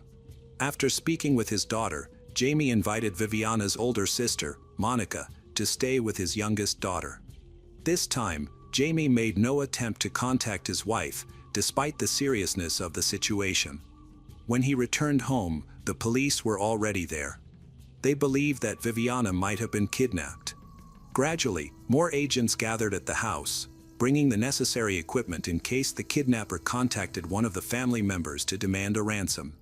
By evening, law enforcement officers had thoroughly searched the entire house. They also examined nearby plots of land that could have served as escape routes for the attackers and reviewed a list of residents in the area. However, they found nothing suspicious, which led Jamie to ask them to leave. He expressed concern that their presence was frightening his daughters, especially since they had not received any ransom calls during this time. As a result, the authorities began to consider the possibility that Viviana had left home voluntarily. However, the phone calls she made on the day she disappeared suggested otherwise. She had not taken a change of clothes or any important belongings with her. Consequently, law enforcement concluded that she was likely no longer alive. They searched nearby empty houses, sheds, rivers, and reservoirs, but these efforts yielded no new leads or evidence regarding Viviana's whereabouts. Jamie took various steps to locate his wife, publicly offering a generous reward for any information about her. Unfortunately, these efforts proved ineffective as the investigation continued. It became clear that Jamie and Viviana's relationship was not as perfect as it appeared. Jamie openly admitted to having cheated on his wife multiple times, revealing that she was unhappy in their marriage. For several months, Viviana learned about Jamie's actions accidentally. Out of revenge, she began dating another man. At the same time, Viviana was struggling with depression and had sought treatment. A close friend of Viviana, Jan, informed the authorities about Jamie's abusive behavior towards her. When the police questioned Viviana's boyfriend, Edward, they discovered that he was still in a relationship with her. Edward became a suspect in the investigation, primarily due to the lack of other leads. Eventually, the authorities reached out to Jamie again. They informed him that they planned to conduct a new search of his property, this time using specially trained dogs. Jamie was very interested and inquired about the effectiveness of these methods. The police officer explained that the dogs could identify human remains with almost complete certainty, especially if they had prior experience. Noticing Jamie's genuine interest, the officer invited him to the training facility to see the dogs in action, and Jamie gladly accepted the invitation.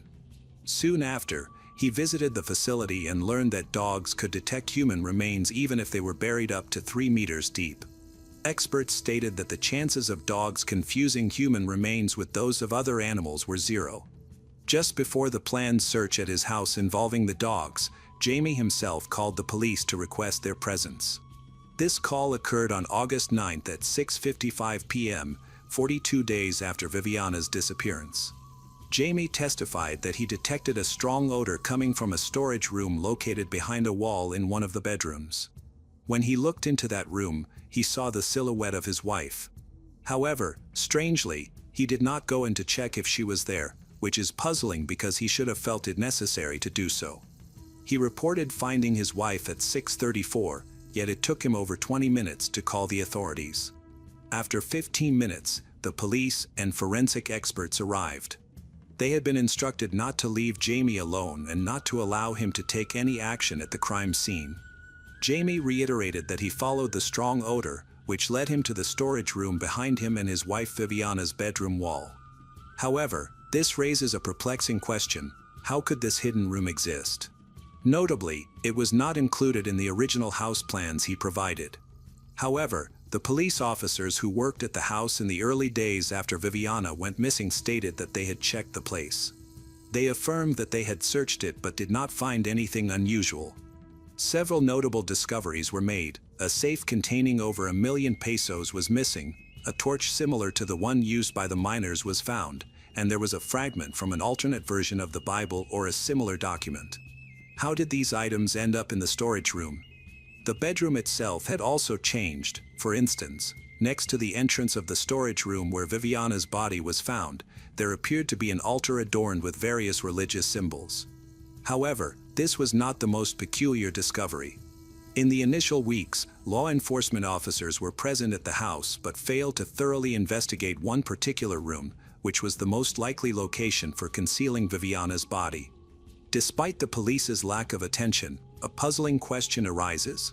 Why did the strong odor from the decaying remains only become noticeable on the 42nd day? How could no one have detected it earlier? Additionally, why didn't Jamie, who had been sleeping near this room, notice the smell sooner? It is also concerning that Jamie discovered his wife's body just a day before a planned search involving dogs was to take place at the house. This leads to further questions. What if investigators considered the possibility that Viviana chose to end her life voluntarily? During the autopsy, no signs of foul play were found.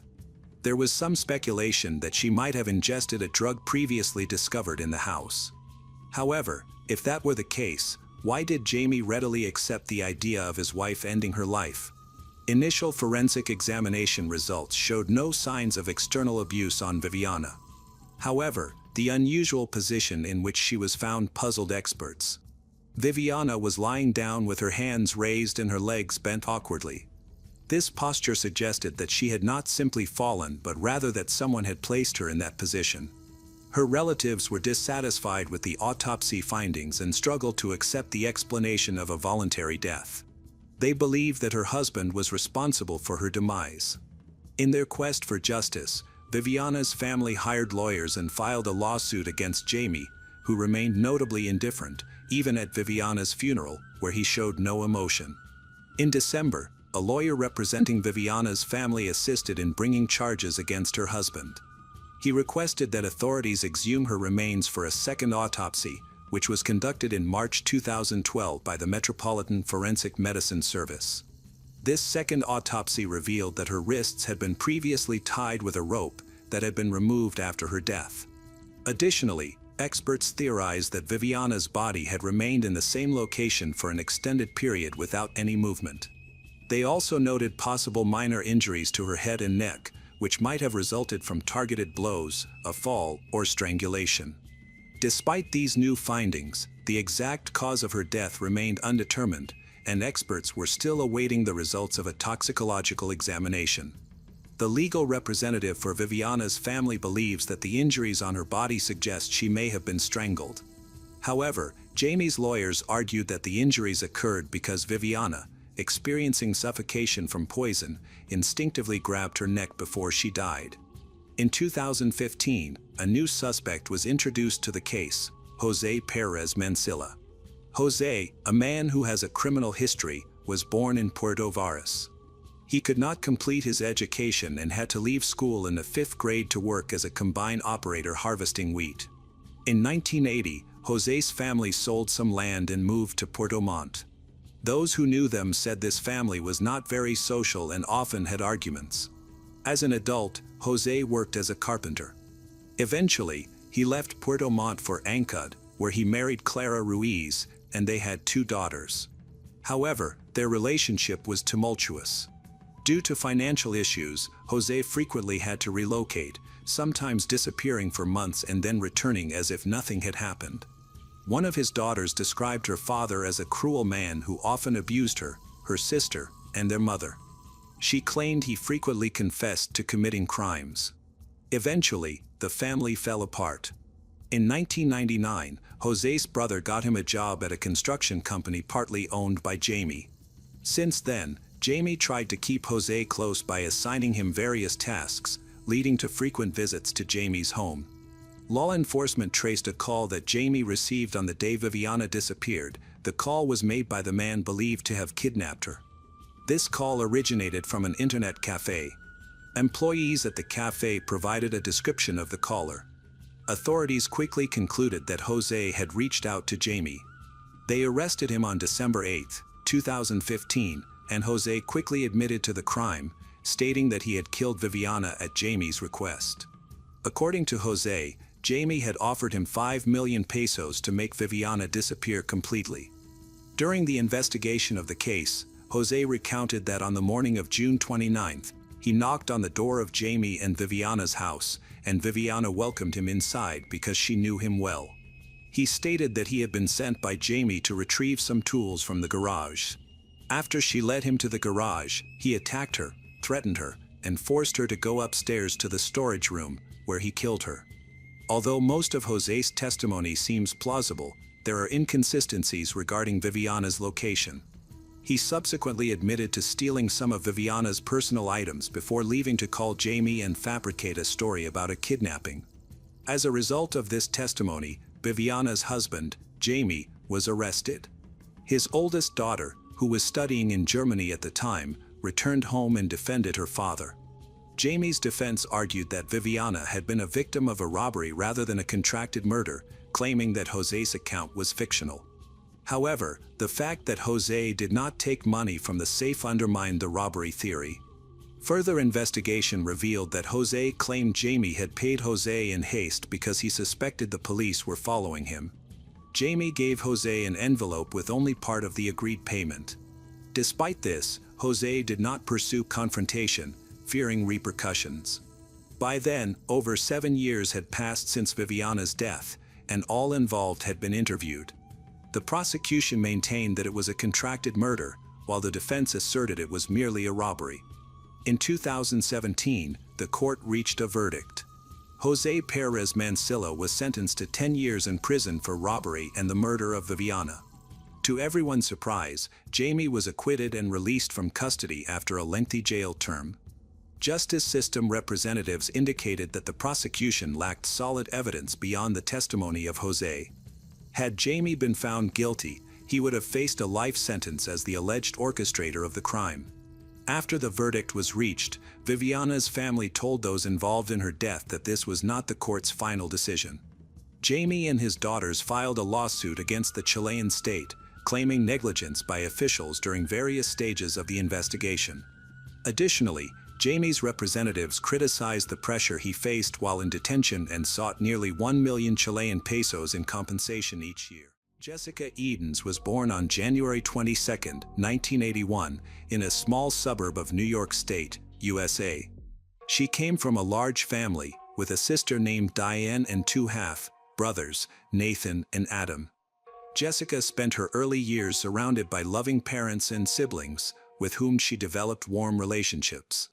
She didn't have outstanding academic success but was always creative, dreaming of becoming a photographer. When her parents recognized this passion, they bought her an amateur camera, which she carried everywhere. She took pictures of people, nature, cities, and architecture, anything that caught her attention. Her work was admired and praised. During her teenage years, Jessica actively pursued this passion and mastered the craft. She began to shoot weddings and various events, initially for free, then for a small fee. This allowed her to earn enough money for her own needs, and the idea of building a real business became increasingly appealing. Jessica's personal life was also progressing. She was sociable, active, attractive, and always attracted a lot of attention. On November 19, 2007, she gave birth to a son named Hayden King. Jessica became pregnant during a rapidly developing relationship with a young man, but the love between them faded quickly, and they broke up before Hayden was born. However, Jessica remained optimistic and maintained friendly relations with the child's biological father, allowing him to communicate with Hayden. Jessica was determined to provide everything her child needed, regardless of whether she had a partner or was raising him as a single mother. Fortunately, she did not have to be alone for long. In 2008, Jessica met a man named Benjamin Edens. They quickly found common ground, grew closer, and within a few meetings, they could not imagine their lives without each other. They was in no hurry to officially register their marriage, as both were creative individuals who understood each other well. After a few months, they moved in together, and Jessica began to contemplate having more children. After a while, they officially got married in 2010. Shortly thereafter, they decided to move to a new large house located in a small, cozy town in Easley, South Carolina, which was ideal for a quiet family life. Their family relationships flourished, and Jessica was convinced she had found the man of her dreams, a feeling that was mutual. 2 years later, on July 19, 2012, they welcomed a daughter named Harper Edens. Jessica believes this further strengthens her relationship with Benjamin. He was a wonderful father who spent all his free time with Harper. He also became so close to Hayden that the boy did not suspect Benjamin was not his biological father. By 2017, Hayden was in the 4th grade, while his younger sister Harper was about to start 1st grade in the fall. This was an exciting milestone. From the outside, Jessica's family appeared perfect. She had 2 children, a beloved job, and a husband whom she described to everyone as the best person. Her eldest child was a good student, and the family expected the same from Harper. Jessica's passion for photography thrived, but when she had her daughter, she decided to take a break and become a housewife, stepping back from her small but successful photo business. However, as Harper grew more independent, Jessica returned to attending various events to conduct professional photography. To simplify her client search, she created a website where she introduced herself as a photographer from Greenville. Jessica described her life as perfect, but, as often happens, things were exaggerated. Behind the facade of love and understanding, difficulties began to arise in the marriage. Over time, Benjamin's feelings cooled, and tension accumulated between them. Jessica wanted to understand what was happening as she began to notice uncharacteristic behaviors in her husband. He would come home from work, immediately run into the shower without even saying hello to his wife and children, as if he were trying to hide something. More and more often, he stayed at work much longer than his shift lasted, citing overtime and global projects that no one could confirm. He began to actively engage in sports, carefully monitored his appearance, and switched to healthy eating. All this could look like ordinary healthy habits that people develop with age, but not with Jessica. She began to suspect Benjamin of cheating. Quickly, a suitable candidate for an affair appeared. A young, attractive woman had recently started at her husband's workplace. This woman's name was Meredith Rahm. She was born on October 29, 1988, in Collierville, Tennessee. In Jessica's opinion, it was on Meredith that her husband had set his eyes. In the early years of Meredith's life, her parents divorced, and her mother quickly found a new man and remarried, so Meredith had a stepfather named Carlton Chambers. He was a worthy person and became like a second father to her. The family in which she grew up was friendly and loving. Meredith had a younger sister named Brittany Rowell. She dedicated herself to her studies from an early age and was focused on career success. She studied well and was creative, like Jessica, but family and children were of little interest to her. In 2009, she graduated from the University of Memphis with a bachelor's degree in international business. After gaining some necessary experience, she moved to Greenville. Meredith was very independent and self-confident, which immediately caught Benjamin's eye. By the time they met, Meredith had started working at the same company as Benjamin. In fact, Jessica's suspicions were justified. Immediately after meeting Meredith, her husband became attracted to her. Their feelings come from both sides. They started dating in secret, and their affair continued for a year. Now, Benjamin finally realized that he wanted to be with his young mistress and wanted to break up with Jessica, but he didn't know how to approach the issue. He was afraid of offending his wife and wanted to avoid the difficulties of the divorce process. For a long time, Benjamin was torn between his family and his mistress. His wife's suspicions only aggravated the situation. The more accusations she made, the more inevitable the breakup felt, which provoked constant quarrels. Jessica did not trust her husband and wanted to find out what was going on. He tried to distance himself, but this could not go on forever. It was time to tell the truth, but Benjamin could not bring himself to do it. Instead of confessing, he decided to move out on far-fetched grounds, citing constant pressure from his wife. On April 11, 2017, Benjamin packed his things and moved from the shared family home to a rented apartment. At least that is what he initially told his wife. Jessica kept hoping that these were only temporary difficulties that many people experience, and that their marriage would be saved. She believed she could convince her husband to return to her and their children. Benjamin tried to avoid the topic of separation altogether, reluctantly answered calls and messages, which only offended her more. The betrayal was of such a magnitude that she could not forgive it. She was angry, and her hopes for a family reunion were shattered. But most of all, she was furious that Benjamin simply ignored her. As the persecution began, Jessica spread various damaging facts about Meredith on all social networks and on any sites where she could post information, exposing her as the homewrecker and her husband as a cheater. Jessica continued to communicate regularly with Benjamin, trying to win him back. Instead, he finally decided to file for divorce. Telling Jessica this provoked even more anger from her, and she now decided to annoy him as much as possible.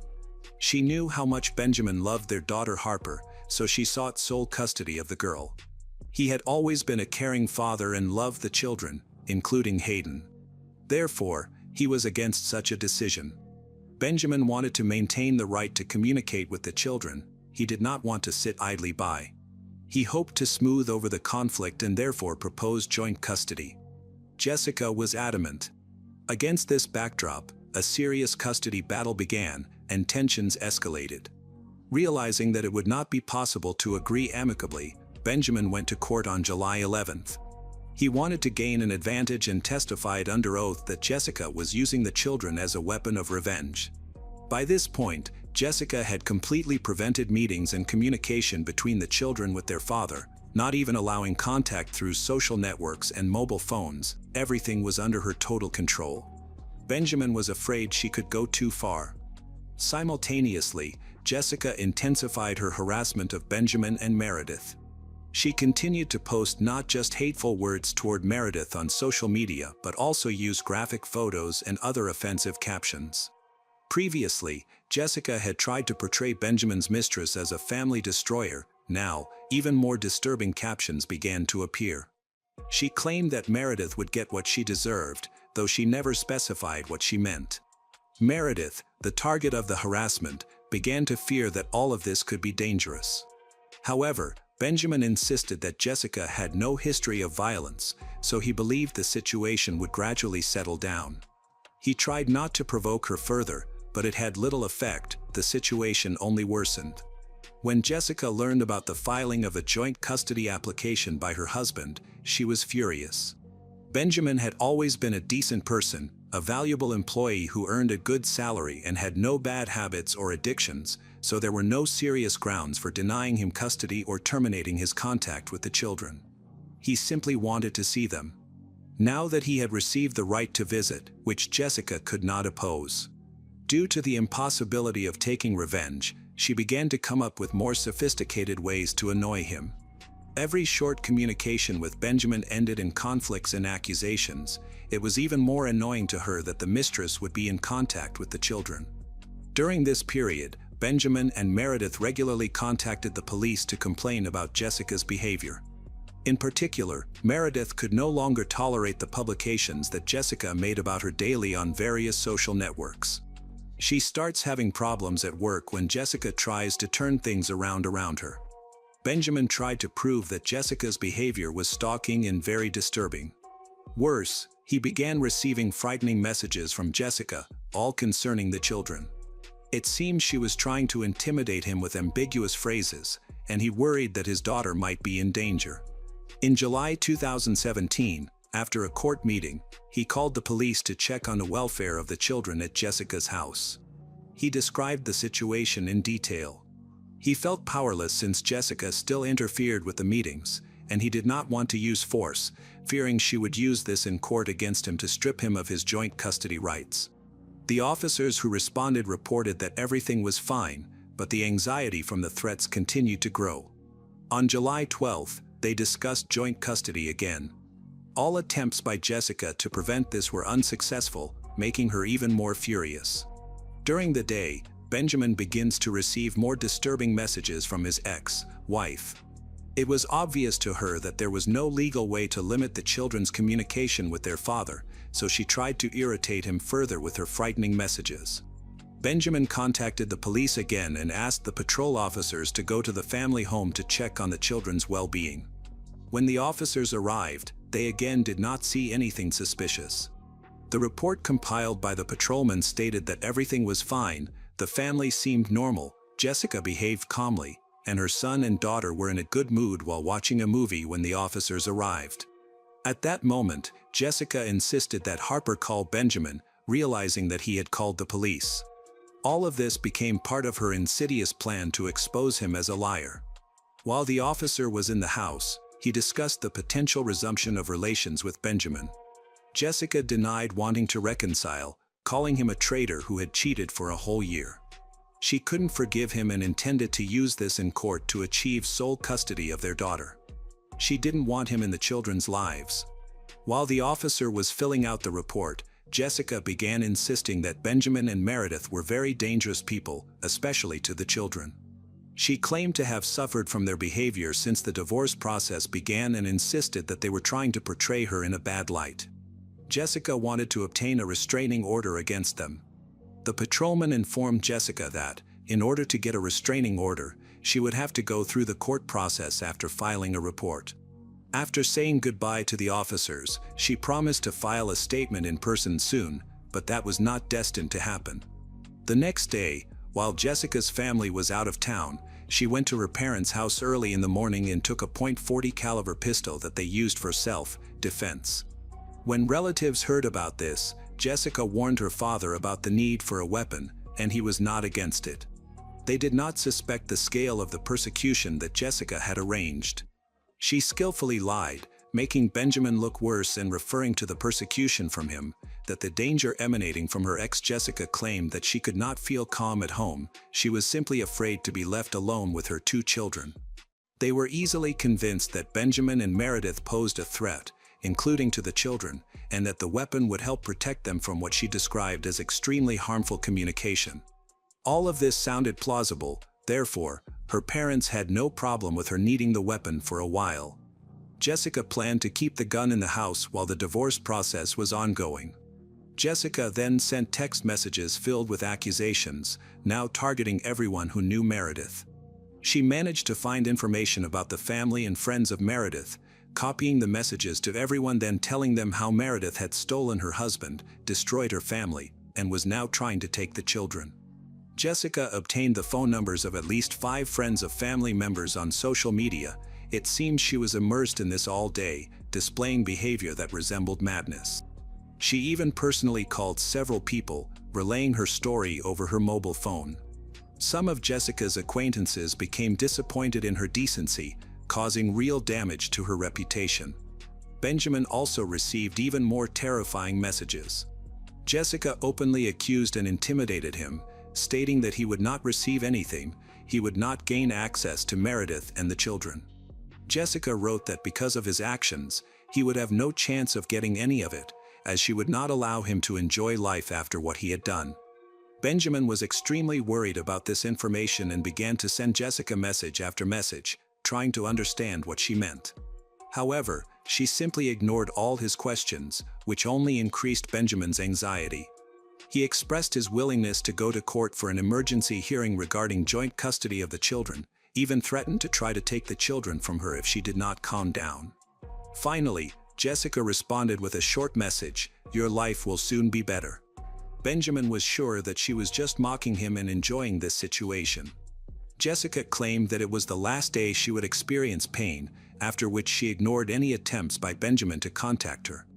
On the morning of July 13, 2017, Jessica wrote to Benjamin again. She offered to meet so that Benjamin could answer some questions. However, Benjamin found everything very suspicious and hesitated to attend the meeting. He didn't suspect that this could turn out to be a fatal mistake.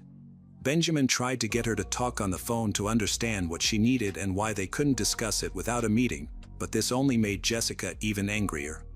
At 4:41 p.m., he received another message in which Jessica complained that she was tired of this bullying that never meant anything to Benjamin.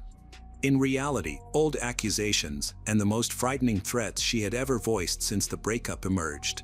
Jessica's behavior was so alarming that Benjamin contacted her mother to discuss the situation, suspecting that Jessica was having a breakdown.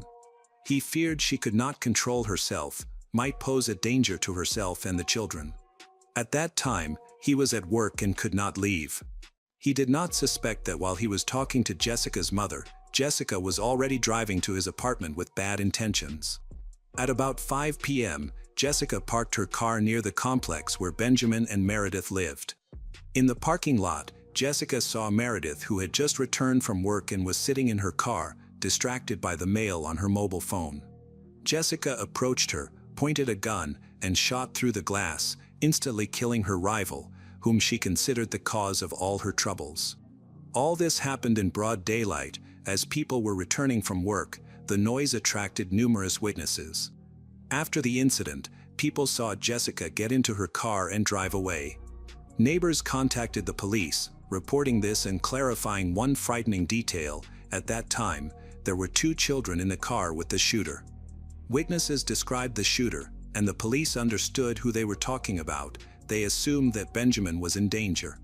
Jessica had enough time to act, but she was not going to go to Benjamin's workplace. Instead, she devised something much more sophisticated and stayed one step ahead of law enforcement.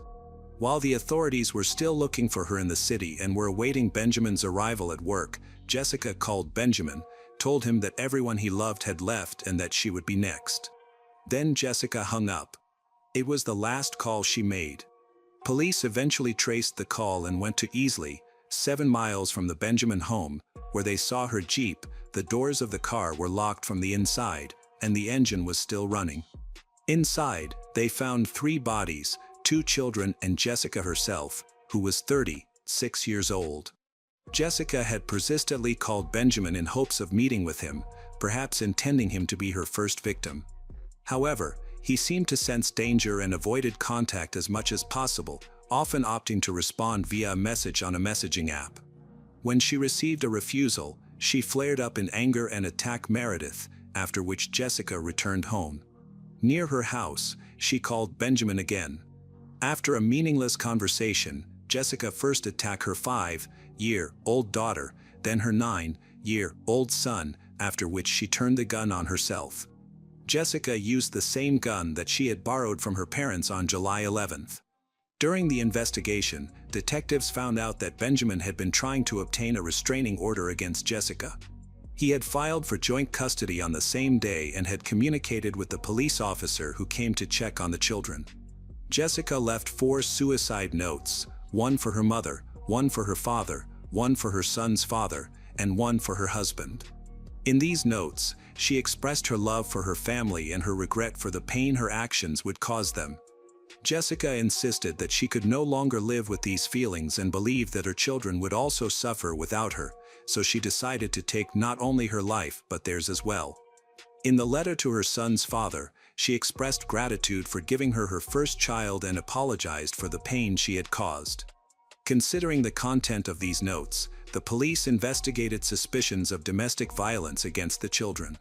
Judging by what Jessica wrote, it was possible she had harmed them as a way of exacting revenge on her unfaithful husband. However, nothing like this could be confirmed.